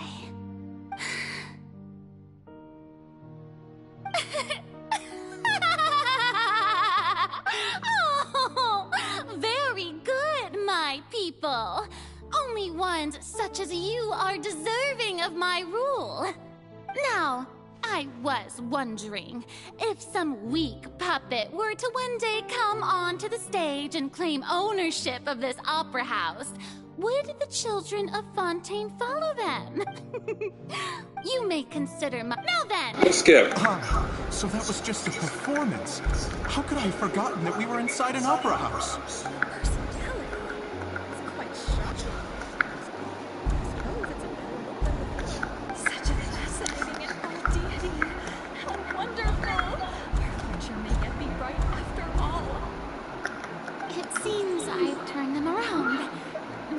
My dear people, whether you acknowledge me or not, whether you trust me or nay, I say to you, keep faith in your ardor for justice.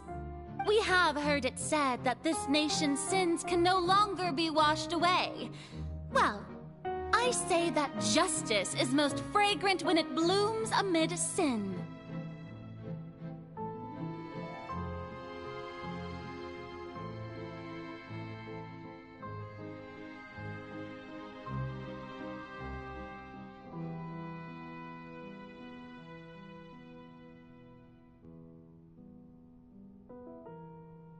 No, this won't work. They'll suspect me again. I must play the role that they want me to play. No, this won't work. They'll suspect me again. I must play the role that they want me to play. No, this won't work. They'll suspect me again. I must play the role that they want me to play.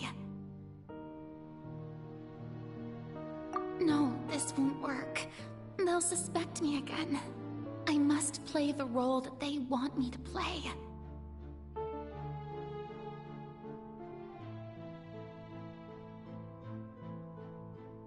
No, this won't work. They'll suspect me again. I must play the role that they want me to play. No, this won't work. They'll suspect me again. I must play the role that they want me to play. No, this won't work. They'll suspect me again. I must play the role that they want me to play. The scales of justice should not weigh heavy in the hands of its god. On one side, it must carry fairness and justice. And on the other, praise and applause. May law be the prayer on our lips. May judgment be our worship. Let us light the fires and drink to the future of Fontaine!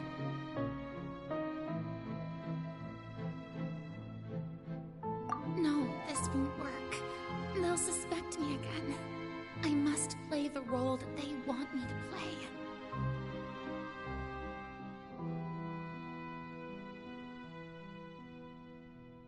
No, this won't work. They'll suspect me again. I must play the role that they want me to play.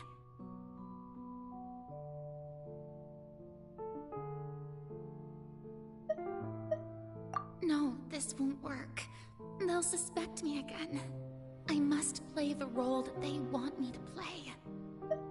There is no trouble in this world that justice cannot solve.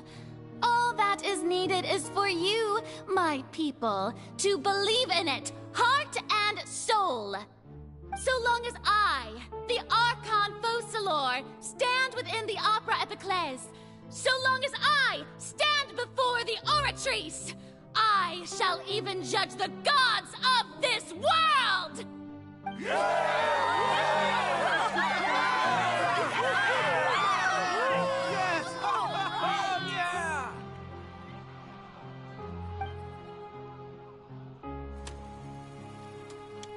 God, how long is this?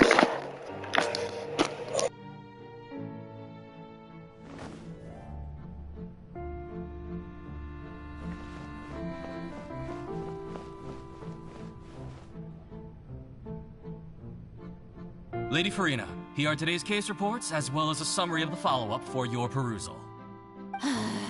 Come now. Was I not just at the Opera House in person? Leave these kinds of things to Neuvillette. Besides, none of these trials were the one that I'm looking forward to the most. If I may be so impertinent, what kind of trial are you truly looking forward to? A magnificent, dramatic, and wondrous trial. A trial to end all things. How could you hope to understand? That's true. I fear I lack the ability to grasp your divine thought, Lady Archon. No need for fright, and do not take what I said before too seriously. Go now, do your duties.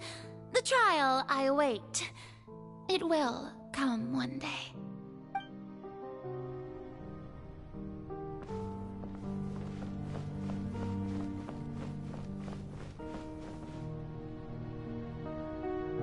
Lady Farina, I don't know what to say. Thank you for agreeing to see me. No need to thank me. Or rather, thank your own sense of perseverance instead.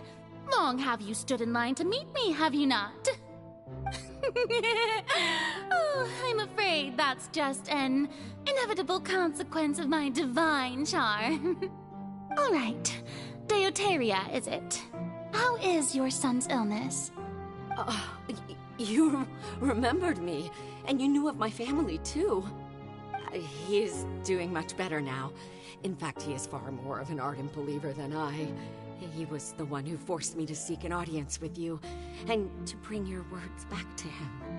Oh, good. Very good. If this should happen again in the future, please do not hesitate to come and tell me.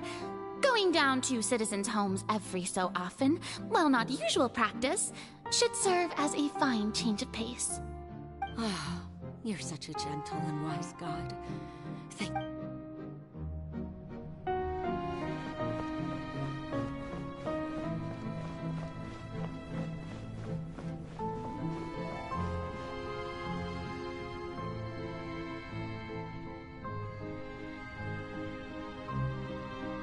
Lady Farina, here are the latest hydrological reports. As for the specific parameters you asked to take note of, I'm afraid things still don't look good. I see. It's as I thought, then. as your god, I did already expect this, but I wanted to see how far your human wisdom would allow you to analyze it. All manner of signs indicate that the prophecy will still come to pass. Forget it. That's not something you need to worry about right now. Well, as I understand it, the Fontaine Research Institute is also trying to find a way to counter the rising water levels. Really? Have they found anything? I'm afraid that they haven't found any effective solution thus far. Oh, is that so? Well, no wonder. This issue has reached the realm of the gods, after all. Still, their spirit is praiseworthy.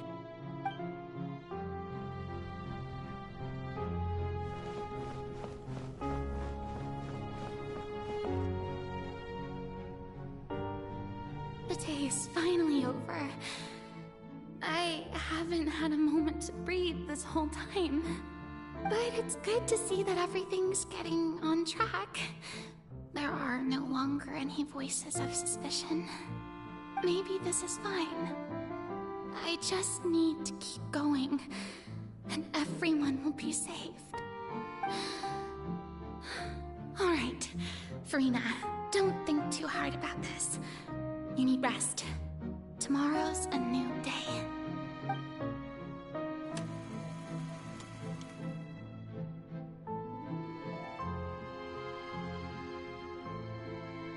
Lady Farina, here are the new trial reports for the latest cases, as well as a summary of the follow-up.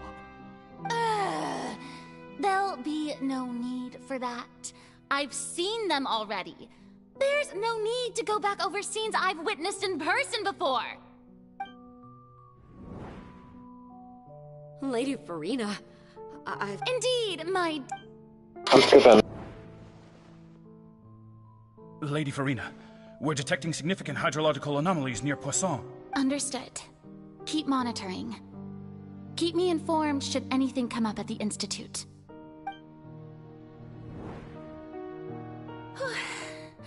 I don't think I let anything slip today.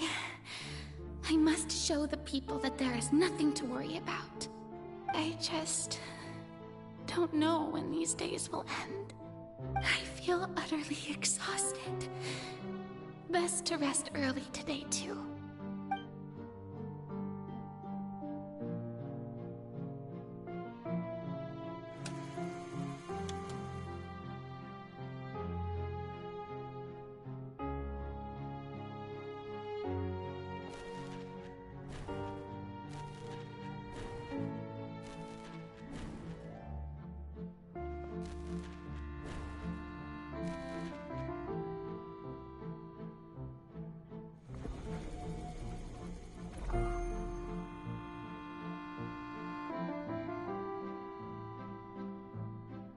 Lady Farina, it's like a dream being able to speak with you up close like this.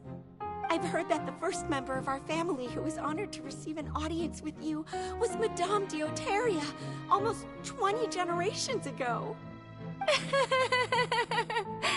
And what a fine family yours is indeed. I'm gonna finish up this deal, this dinner. Such a faithful believer. A descendant of a line most ardent. Surely you exaggerate, Lady Farina. My lady? What is it, good citizen? Are you crying? Oh, really now? I didn't even notice. This must be the overflow of hydro from my person. Well, can't quite help being the god whose dominion is the waters, can I? No wonder. No wonder. A manifestation of your power, then. Oh, Archon, I am honored to have witnessed it. Honored indeed.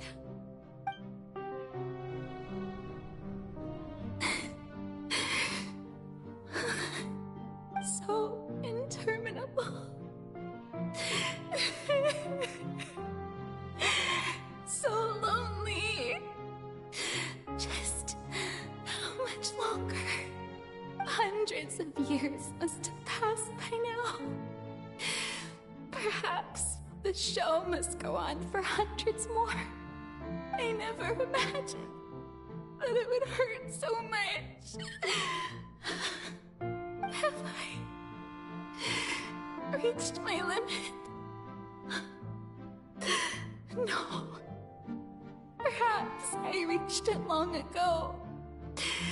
Today I didn't even notice my own tears. I want to tell someone, anyone, about this. But would that not destroy all I've done so far? I've conducted so many investigations across the centuries. But there's not even a sliver of hope that we might break the prophecy.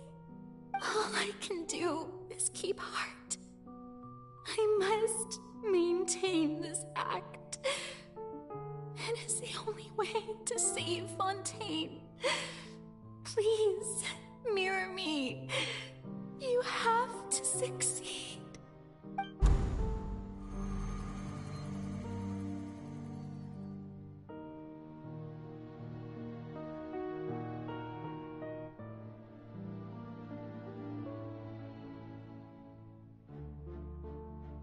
Farina, you don't have to shoulder this burden alone. Although I don't know what you might be keeping from everyone, your people are more than willing to share your burden with you.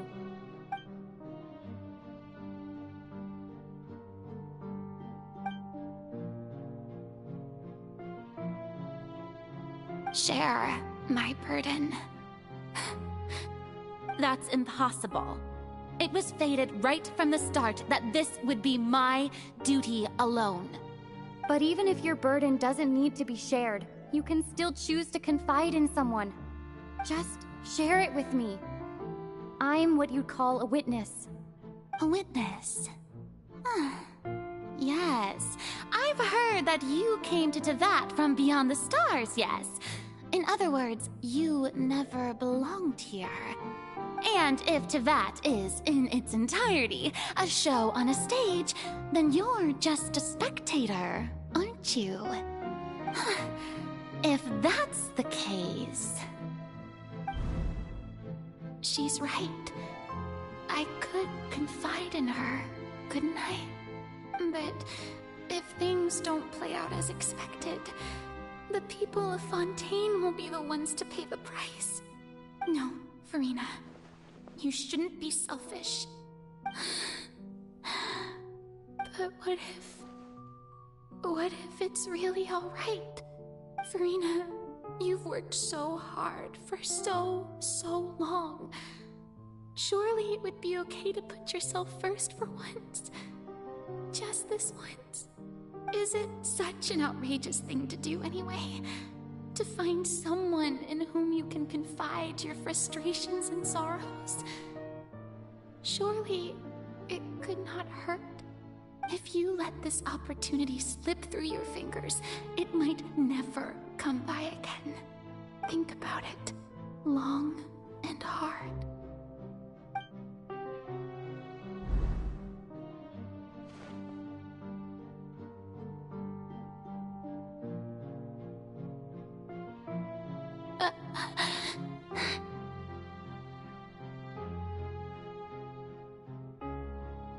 No, I have nothing to say.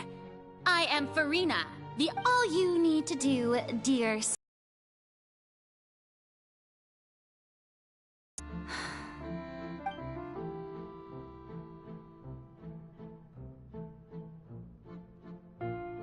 Fine.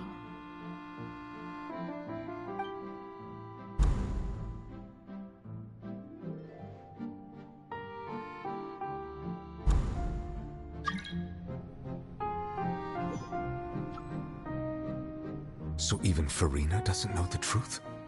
You've never once let her in on the full plan? Yes, it had to be done. To deceive the heavenly principles, you must first deceive yourself. She did very well. If she had let her resolve falter even once in these 5 centuries, Fontaine would have been doomed to the most tragic fate. It seems that trusting humanity was the right decision after all. I believe that I understand how your deception works, but that is only half the truth, is it not? How would you build on this foundation to save the people of Fontaine? That is the most important thing. Ah, good. Of course, the Iudex of Fontaine has pinpointed the crux of the issue. I'm sure you've long sensed that the Oratrice is no simple machine, yes? I've always suspected that it had its own consciousness, and Lenny did mention that he heard a human voice within the core chamber. It now seems that that person was you, hidden within the machine all along. Am I right? And then I became one with the Oratrice, taking Fontaine's gnosis with me. Yes, it would seem so, wouldn't it? Alas, your understanding of this device still lacks sufficient depth. In truth, it is no enactor of justice.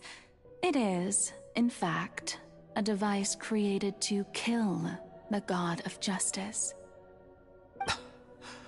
I beg your pardon? Oh, you have it. And to be more precise, not only will the Oratrice take down the god of justice, it will also take down the divine throne upon which she has been placed. I mean, did you think I would be the sort to enjoy peaceful repose while Farina suffered? My work over these last 500 years has been to constantly accumulate indemnitium within the Oratrice.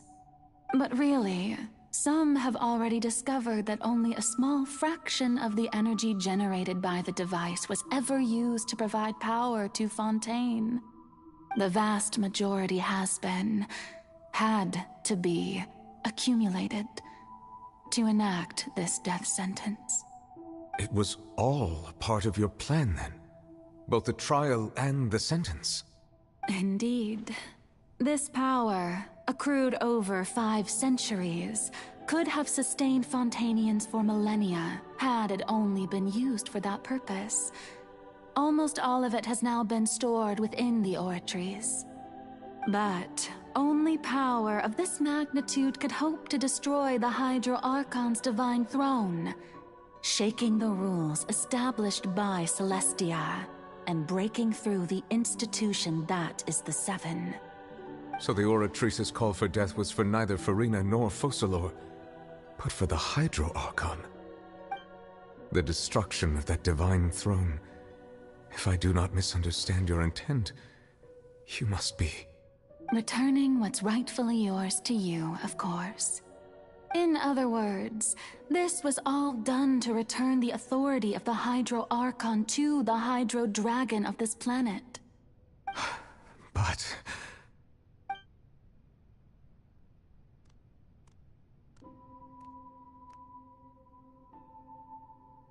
Oh, what? Getting sad again, are we? The authority of the ancient dragons shall soon be yours once more, O Hydro Dragon Sovereign. And this is the face you make. All you've done throughout the years is just so you can sacrifice yourself at the very end. I've never quite seen it that way, you know. Even now, I'm quite pleased at how well my deception worked.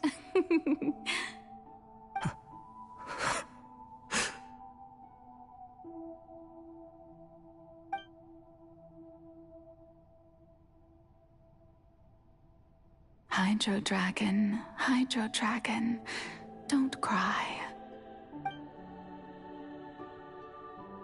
I must say, had it been within my rights, I would have loved to judge the heavenly principles themselves. Were they not guilty of essentially the same crime? Egeria stole the power of the primordial sea, and the heavenly principles stole the power you ancient dragons possessed. I, for my part, am the god of justice. And is it not just that your original powers should be returned to you? Speaking of justice, I have always believed that justice lies in the process of pursuing human existence itself. So, if the theft of the primordial sea's might was Fontaine's original sin, then, leaving matters of procedural right and wrong aside, in other words, defying the at this Let's skip. index media. So when I was in the beginning, I was uninterested in human existence. But these 5 centuries of living alongside them have gradually brought about mutual understanding between us. And I have even attempted to feel as they feel. You are a devious one, Focalors. Things being as they are, surely you know that I could never declare them to be guilty.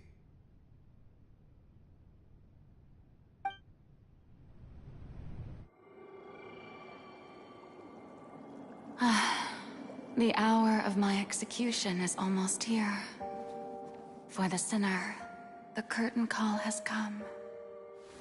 I know I may not sound it, but faced with death, I find myself a little afraid. Perhaps this is one thing both gods and humans have in common.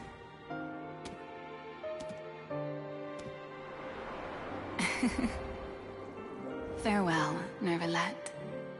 I hope you've enjoyed the part you played these 500 years.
Iudex Nervalette, hereby declare, people of Fontaine, your sins are forgiven.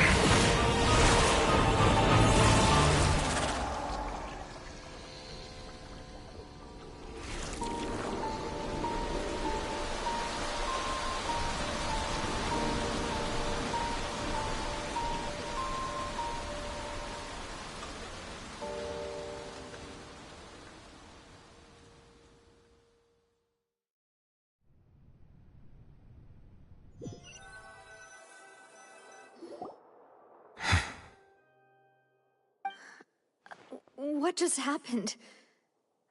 Has the death sentence been carried out? Was that bright light some sort of misdirection? I have a feeling that something huge just happened. But since we're all still alive and haven't been dissolved, I assume whatever happened was good for us. It's time to end this. We must mete out punishment to that beast. Didn't you say just a moment ago that it can't be defeated? I have gained the strength sufficient to deal with it. Through certain means, I now have the ability to separate the power of the Primordial Sea from that creature. We should seize the opportunity to pursue our quarry. Traveler, now that the oratories can no longer function, I require an executor to help me mete out justice. The root of the calamities befalling Fontaine. The beast that enacts the prophecy. Its name is the all-devouring narwhal. Come with me, traveler. The hour of execution has come.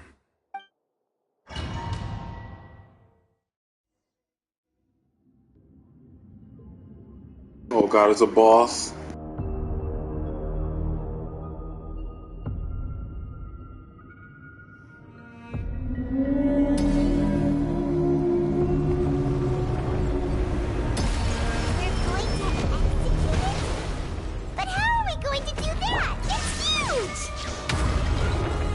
Done my best to separate the power of the Primal Beast from the way. Considering the size of the beast, I cannot reach the power source. Unless I can find a way to attack it from within. I shall share a part of the Eighth Dragon's power with you. We shall look for an opening together.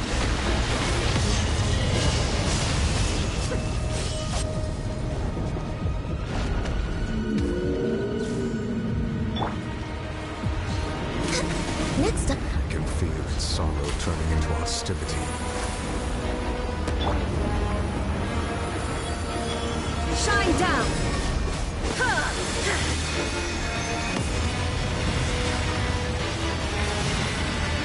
Allow me!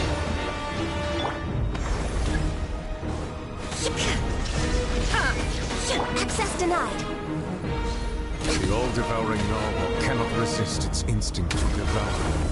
Continue to trigger its hostility. Chance will present itself.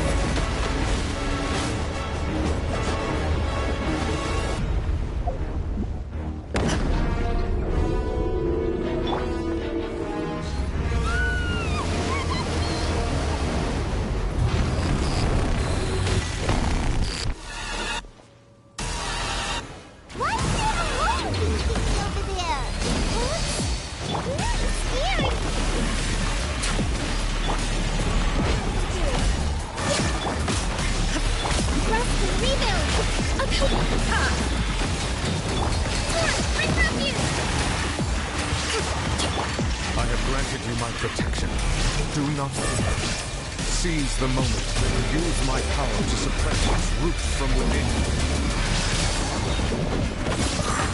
Hello! Allow me! Born of ice and frost.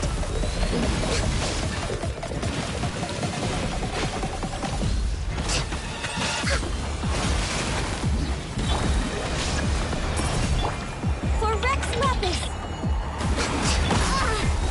Think you can get away?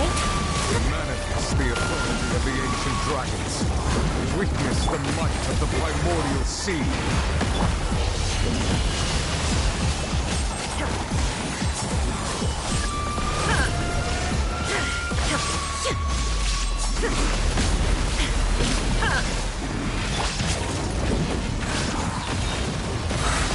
Time for takeoff. No touching. There is no escape!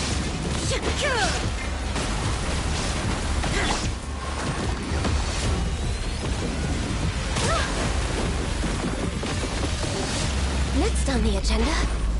Rest and rebuild! Covenant of the Deep! Let's move on.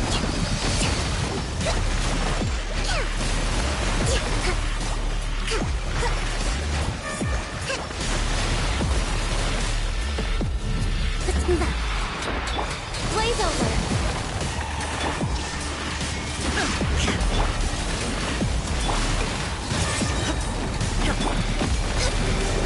Think you can get away?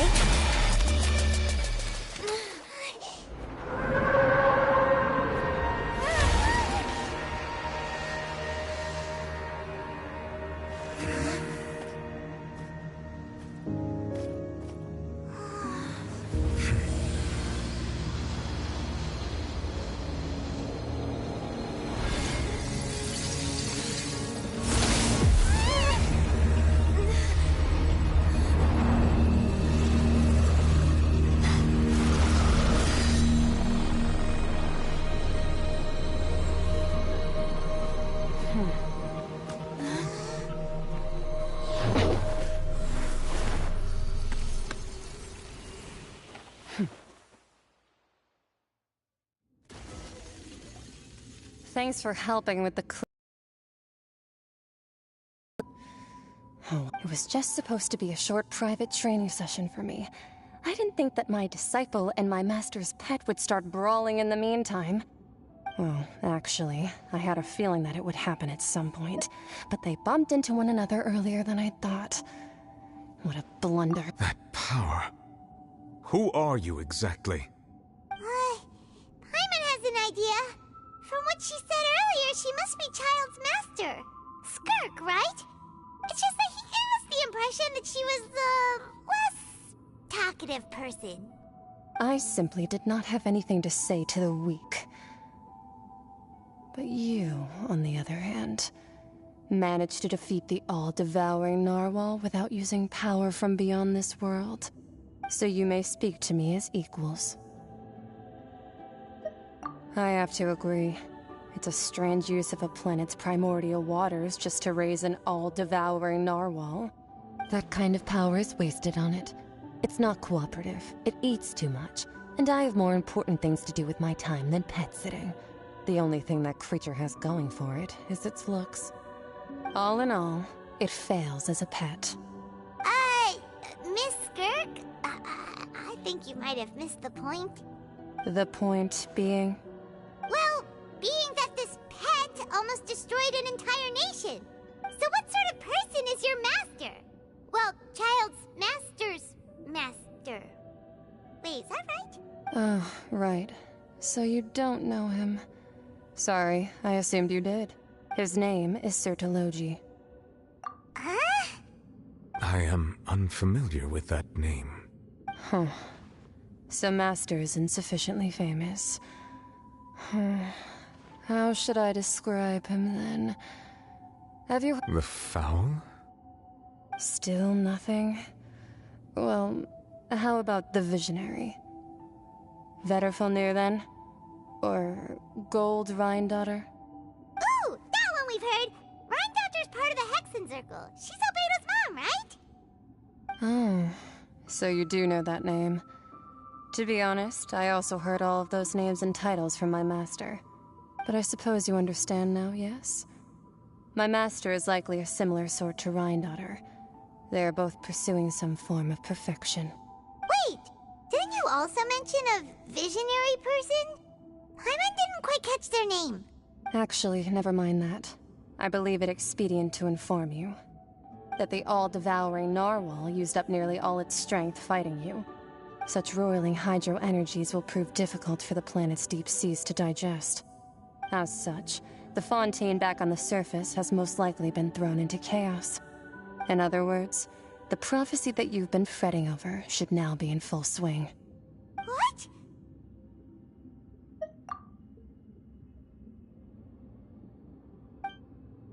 Not to worry.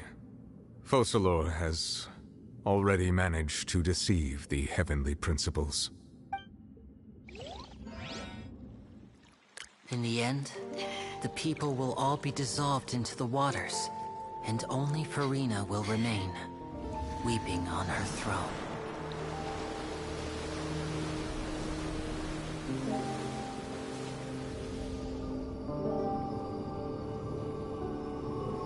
Only then will the sins of the people of Fontaine be washed away.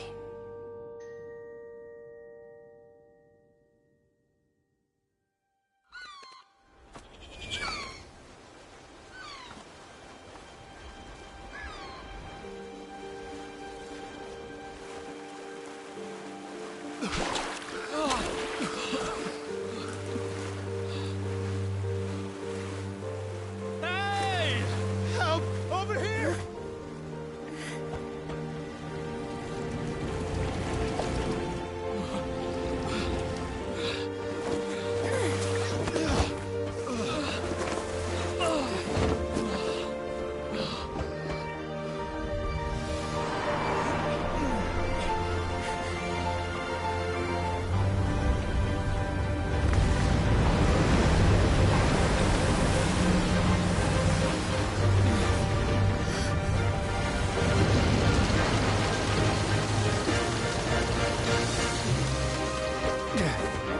All hands, initiate emergency rescue!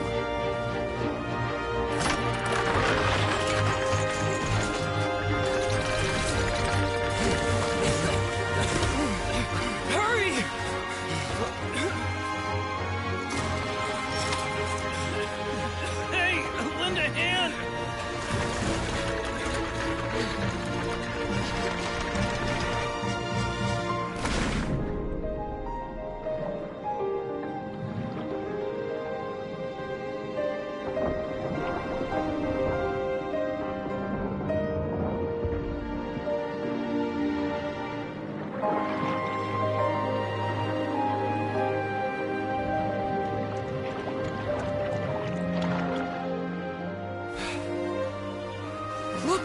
The water's receding!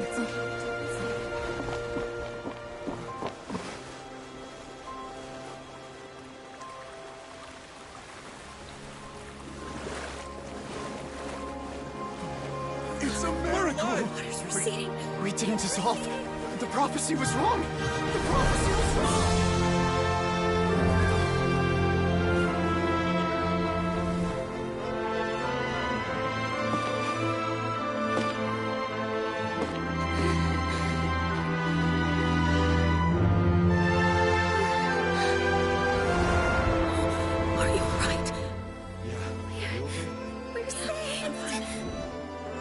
The prophecy was wrong.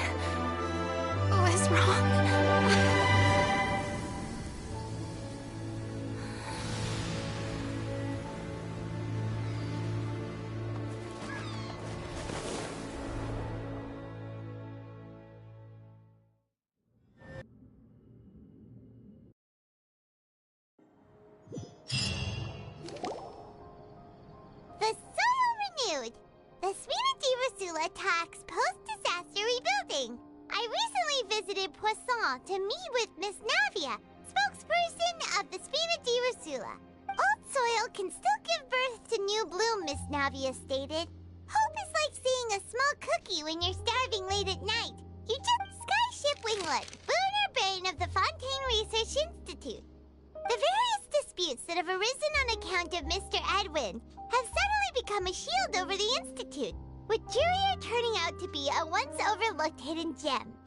People always call the first researcher mad, but few know what to call the second.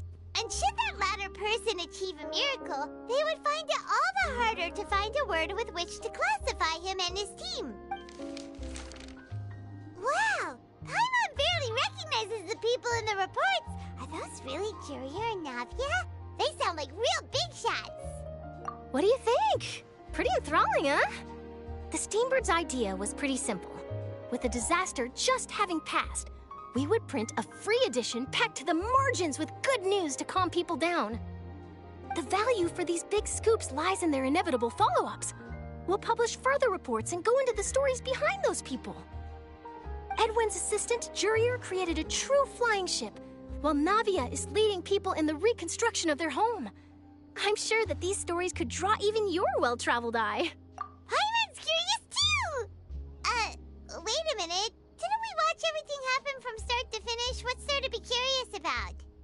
And that's exactly why I'd like you to come conduct interviews with me. You're the best incubators of news, if you haven't noticed. And also, with you around, I'm sure I'll get to see that Duke. Are you sure? Hasn't he turned you down several times already? Oh, this time will be different. Come on, let's head to Poisson first, and then make a trip to the fortress. There are some things you'll only know when you get there.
Oh, it's you. What brings you all here? Hey, we're just having a look around. I'm here to update myself on how things are going here. Oh, the Fatui are here too! Let me introduce you. This is Mr. Garunt Snezhevich. He represented the Knave in sending us a large amount of supplies, and is helping with our work. Our residents are hard at work as well. Thanks to everyone, work is progressing nicely. We've lost a lot of people, but we're moving forward. That will have to be enough. Hello, Miss Charlotte. I'm a big fan of yours. I especially like that article you wrote last year about Fontaine's stray cats. But if you don't mind, could you not emphasize our role too much in your report? It's not charity we're doing here. We just happen to share the same interests as Despina. I get where you're coming from. I'll keep it as simple as possible. Or would you be willing to feature as friendly neighbors? That would be fine. Thanks. Oh, you're back too. How are things? We finished laying down the construction materials. It'll be another hour before the workers are able to go over there. Huh? You're here too, Clorinde? Well, her reputation's greatly risen after that whole duel business with Miss Farina. So she's here in Poisson to wait out the heat. All right. She really came here to help me out. There's too much to consider in the reconstruction of Poisson. The Spina has need of more decision-makers. And, well, I do already happen to be connected to Mr. Callis. Oh, wait just a moment. Do you mind me asking a few questions? You know, about how you felt before the duel, about what it was like facing down a god. There's lots of exciting material there, I bet. Forget it. I'm sure you can find a better theme than that, Miss Charlotte. I see you're the same as always. Couldn't you do me a favor, for Navia's sake? Well, if we're talking about doing things for my sake, you might as well just take a few more photos of me. Or of the Traveler. It's better than wasting time persuading Clorinde, at any rate. Of course I will. I'm not gonna let her off that easy. All right, then everyone who wants to be in the photo, gather up. And smile.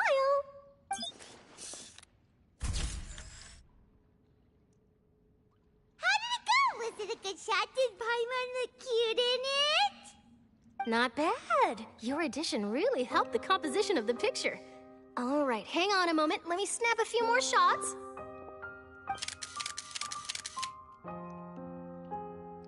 All right, that should do it.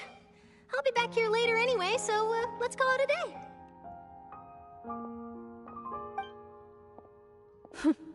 You're very quick. Speed is of the essence when it comes to the news, and freshness is the key. Also, not to brag, but I'm pretty good at building connections. Who knows? I might eventually get that interview with you after all, Miss Clorinde. Wow, you really do have that never say die spirit. I'm impressed. Bradley, you're still here.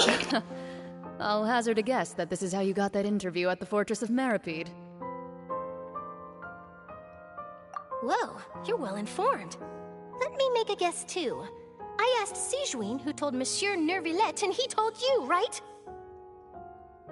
That's a very complete information chain. In truth, all Monsieur Nervillette asked me was, when did the Fortress become so friendly towards the media? I told him that it was best not to speak too soon. There's no guarantee that Ridsley will make a personal appearance. You're right. I've got to treasure every moment I have with them. In which case, I'll be making a move first. Stay safe now. And tell me if you hear anything interesting. I'll treat you to afternoon tea in exchange.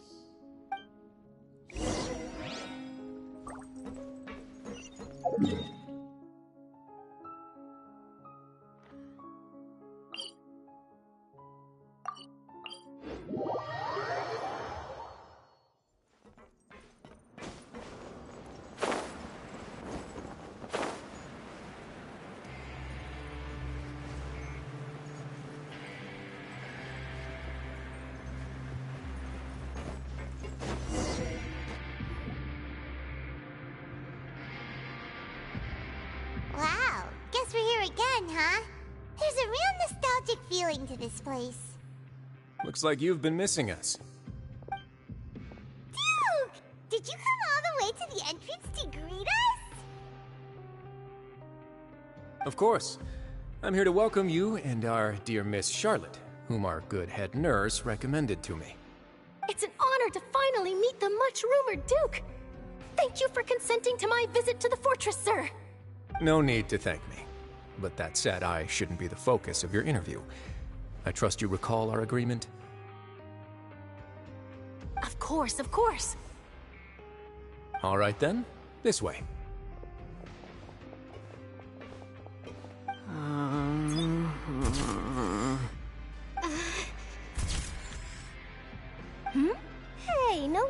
so nervous. I've already taken all the photos we need.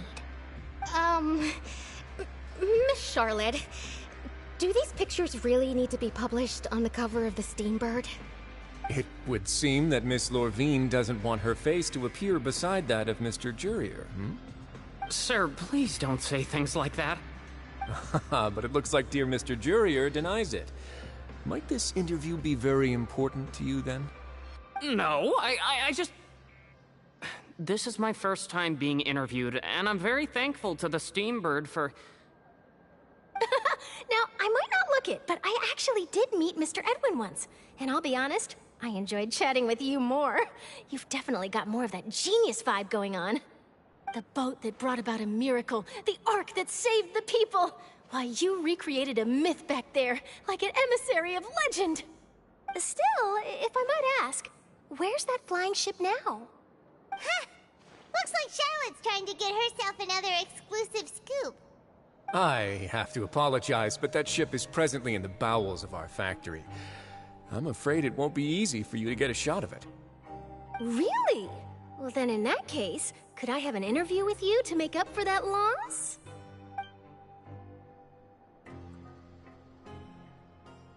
You already know my answer, I'm afraid. Best you interview our head nurse instead. Or perhaps you'd like to take another photo of this couple of researchers? Did you really have to use the word couple? Well, then, 2 solo photos will do. Is my hair messed up? Please, someone help me have a look.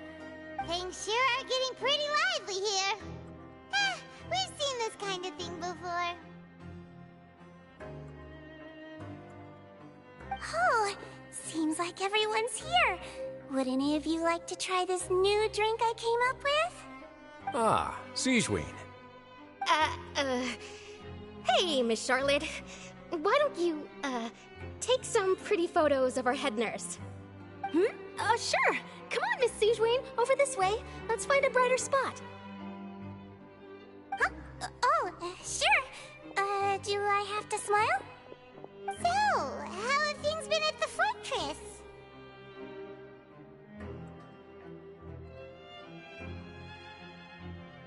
Same old, as you can see.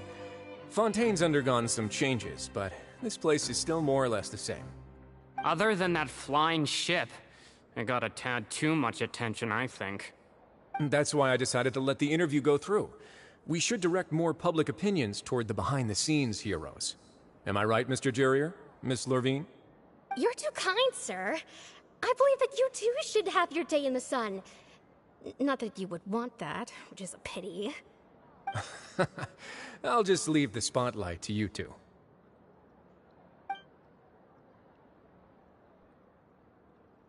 I see. Lots of things happened that day, huh? Anyway, regarding that Harbinger, I'm not sure you remember, but his... He sure did win them over, huh? I'll tell them that there's good news and bad news. The good being that their boss seems fine, and the bad being that they must face extended sentences for abetting his escape. Oh, actually, what about you? What change can there be?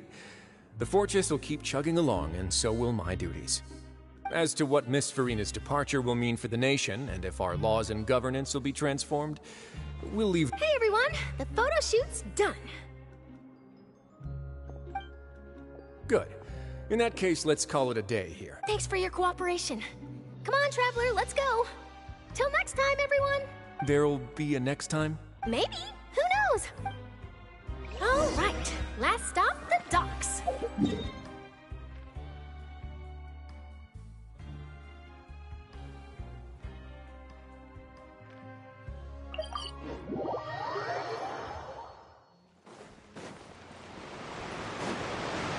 Wouldn't gliding be faster?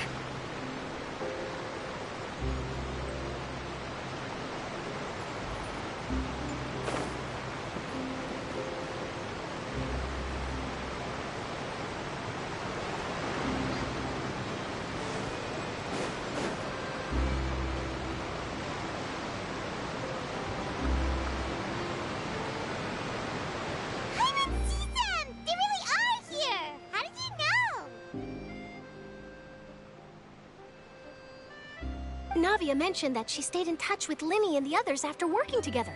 Apparently, they've been at the docks distributing these strange pockets the whole time since. Traveler, Paimon. Ah, and Miss Charlotte, too. Would you like a magic pocket? What sort of gadget is it? It's a wondrous bag that can be used to carry many things. The water level has returned to normal, but if you see any of your things floating around, you can use this to carry them. Or you could trick a friend into doing it for you. Trick a friend? I wonder which of my friends would fall for that.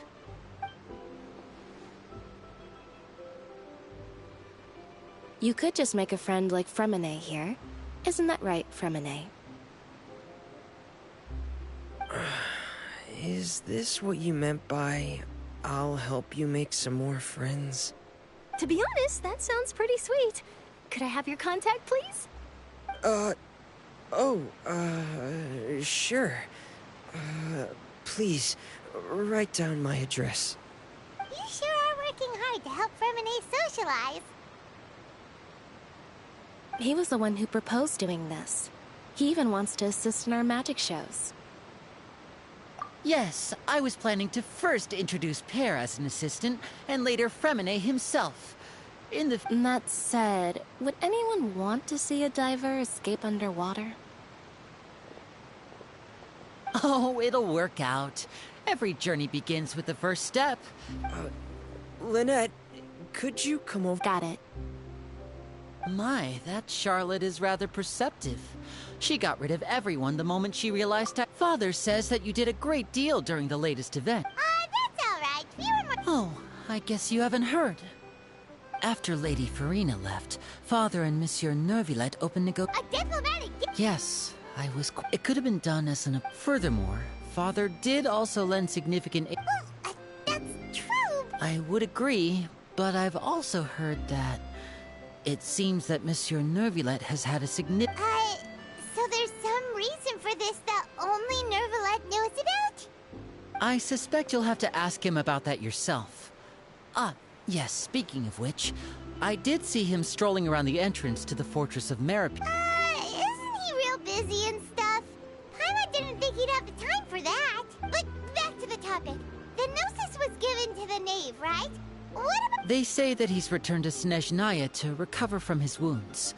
I hear that the recent disaster really did a number on his health. That's true. When you think about it, we've had loads of run-ins with the... So shocked by such a simple switching of sides?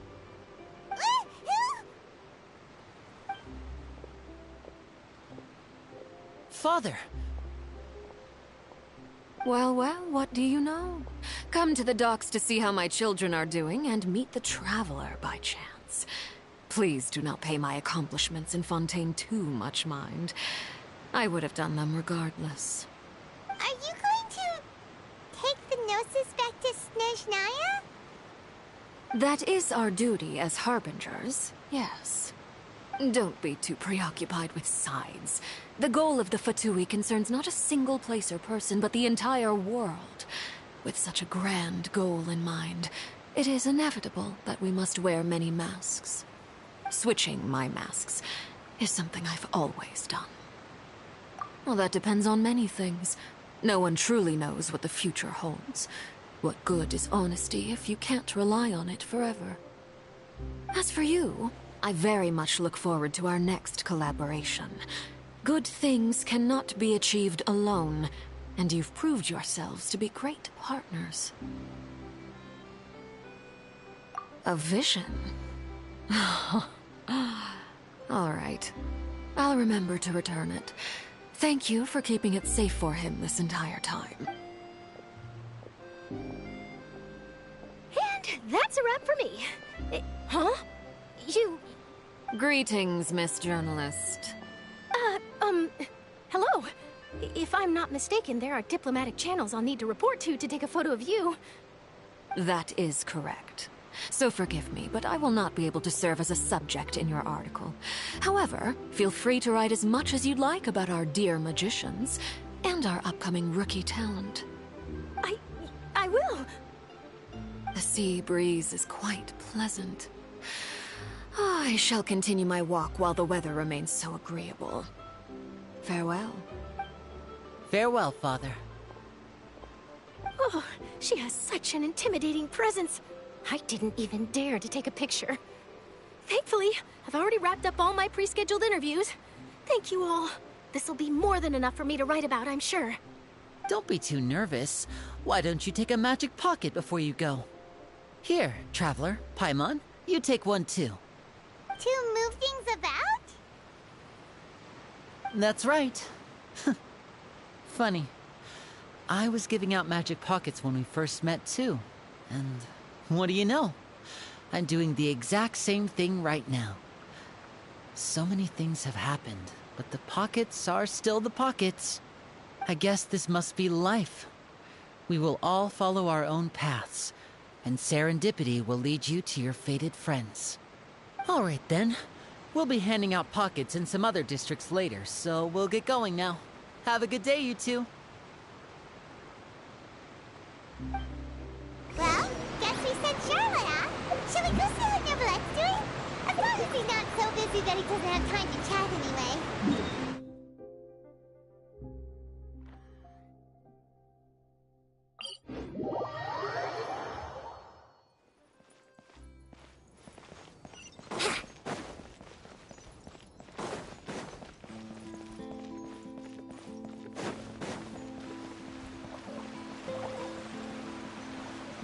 Wouldn't gliding be faster?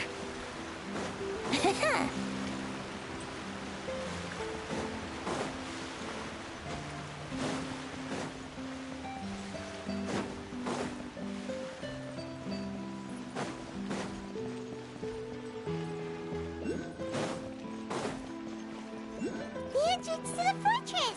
Ooh, he really is there!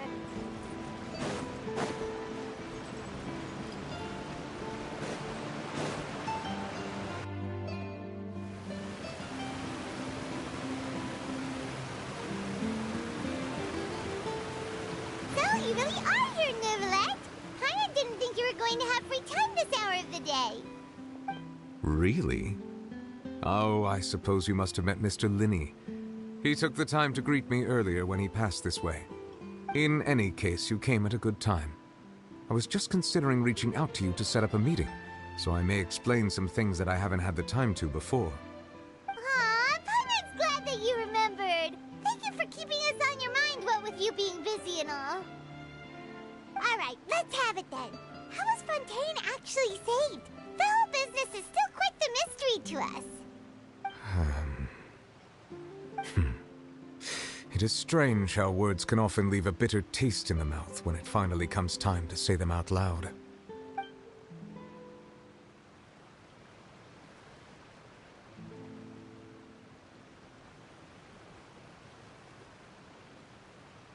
Whoa. So that's what happened? Focalor destroyed the divine throne of the Hydro Archon and restored your power to you, transforming you into a fully fledged elemental dragon sovereign. But Paimon still doesn't quite get what you did to save the Fontanians from dissolving. For me, the authority of the ancient dragons refers to absolute control over the hydro element. Fontanians were incomplete humans born of Egeria's use of the power of the primordial sea, with constitutions similar to that of mimics. But so long as those primordial energies remain within them, I could use the ancient dragon's authority to grant them true blood, after the fashion in which life was first brought into being on this planet. In other words, when I gave my verdict, Fontanians became true humans, and thus would naturally no longer be dissolved by water from the primordial sea. Focalor must have counted on you to make that decision as well. Your verdict was the key to making the prophecy appear to have come true, whilst, yeah, and in a manner of speaking, Focalor finally managed to fulfill the original Hydro Archon's wish to turn Oceanids into real people too! It seems from your expressions that you still have more things you wish to ask. Ask away. I will tell you the truth as I know it.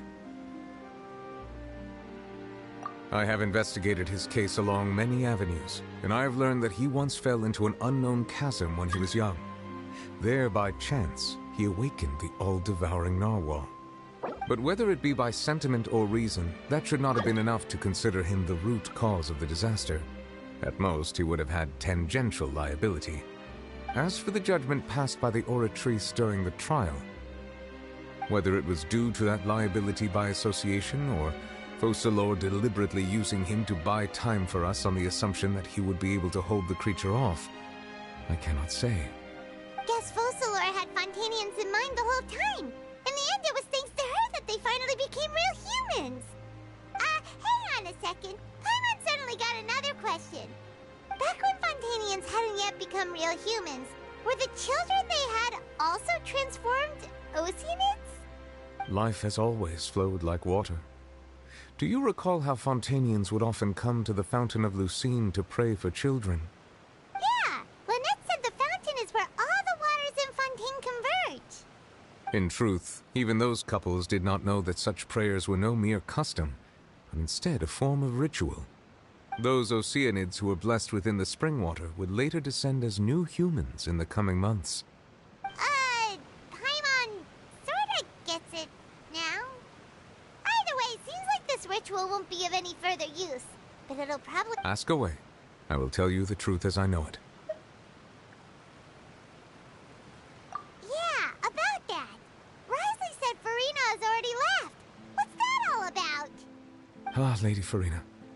The people are only aware that her death sentence has not been carried out. She abdicated the post of Hydro Archon and left affairs related to that title to me, before leaving the Opera House.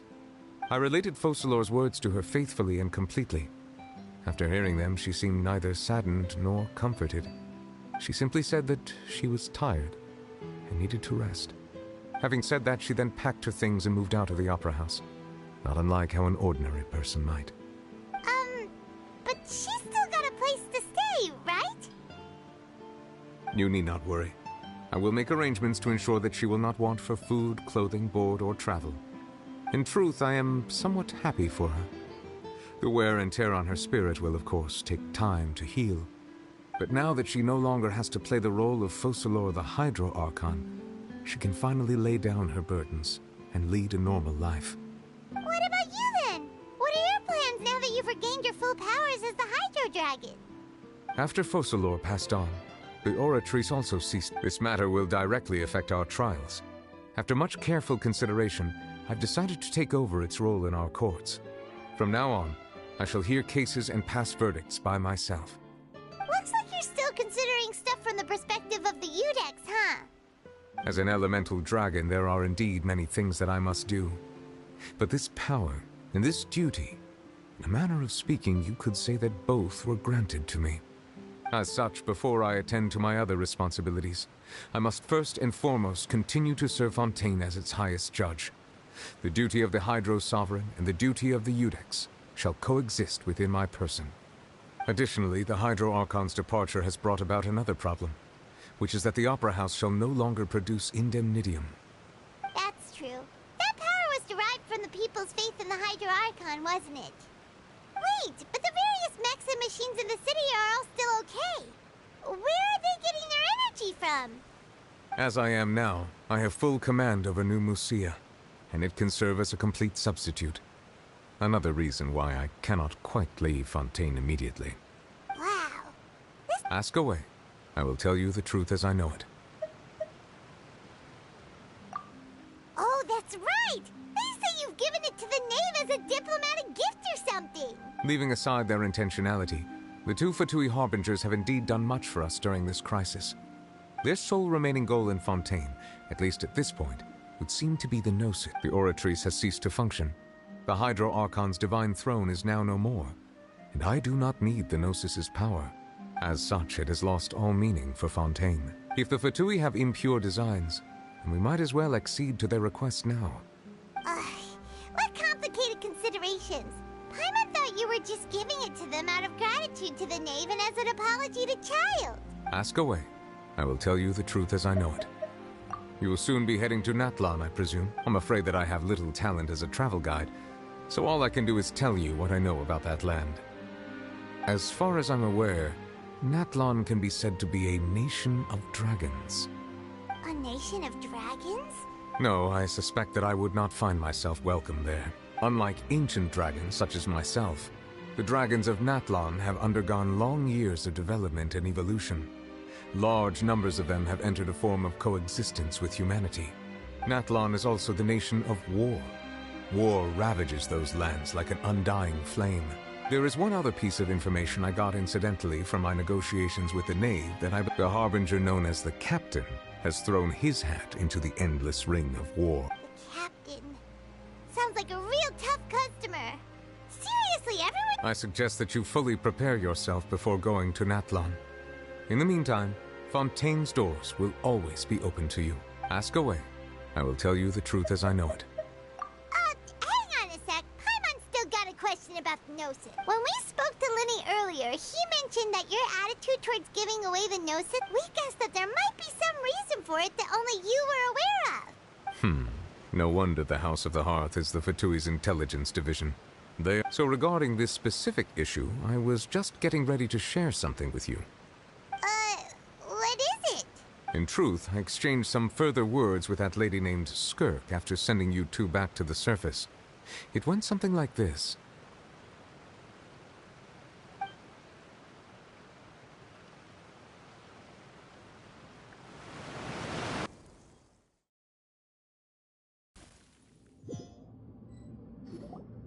Well, we're going to head topside to see what's going on.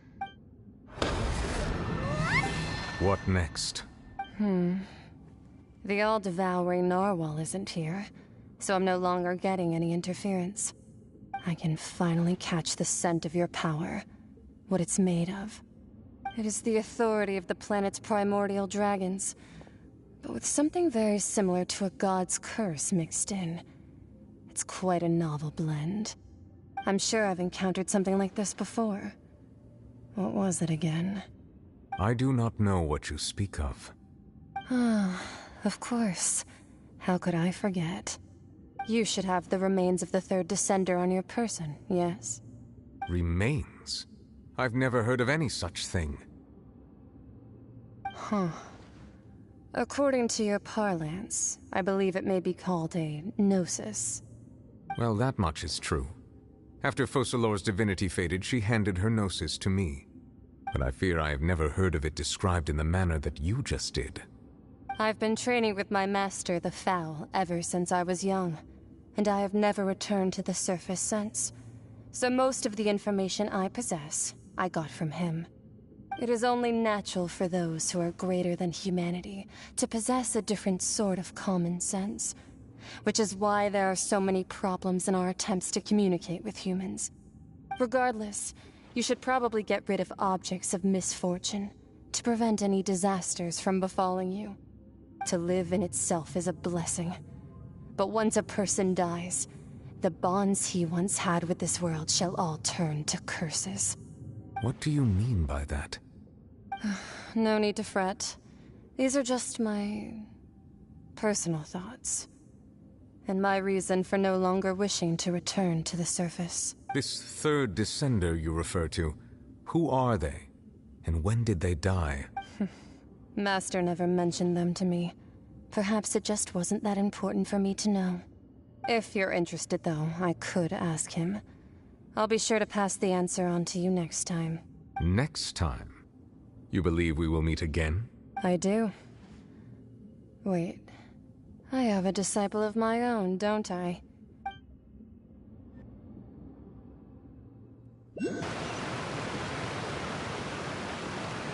That's what she told me.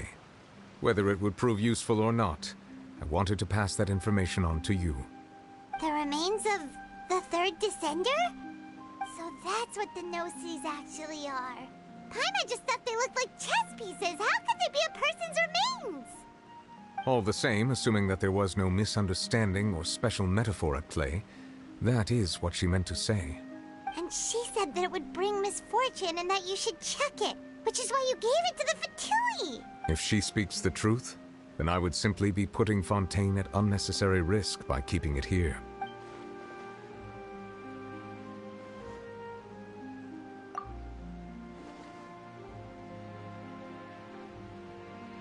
I had guessed that you might already be familiar with this concept, but I did not expect you to be one of them.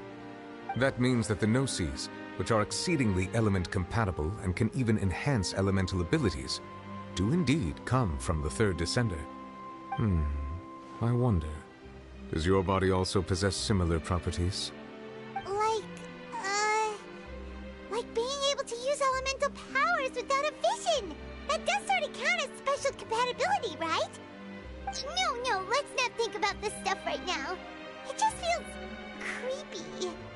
Comparing the Traveler to the dead third descender and all. That's what you say, but this topic still feels like bad luck. Once Child recovers, let's get some more answers out of him. Or go look for his master and get the answers that way. I too believe it unwise to make too many blind guesses when information is lacking. The same is true of being at court. Alright. Whatever the case, it seems like the crisis here in Fontaine's over for now. Yes. All of Focalor's efforts were for this moment as well. But she sacrificed herself in the end as a god, and she suffered through all those years as a human. Was that really what she wanted? I suppose that would be the mystery of a god's will. I suspect not. But once in a while I too would guess that if wishes were like the clouds in the sky, they will one day return to the earth as raindrops. Life flows like water. And what ultimately is the difference?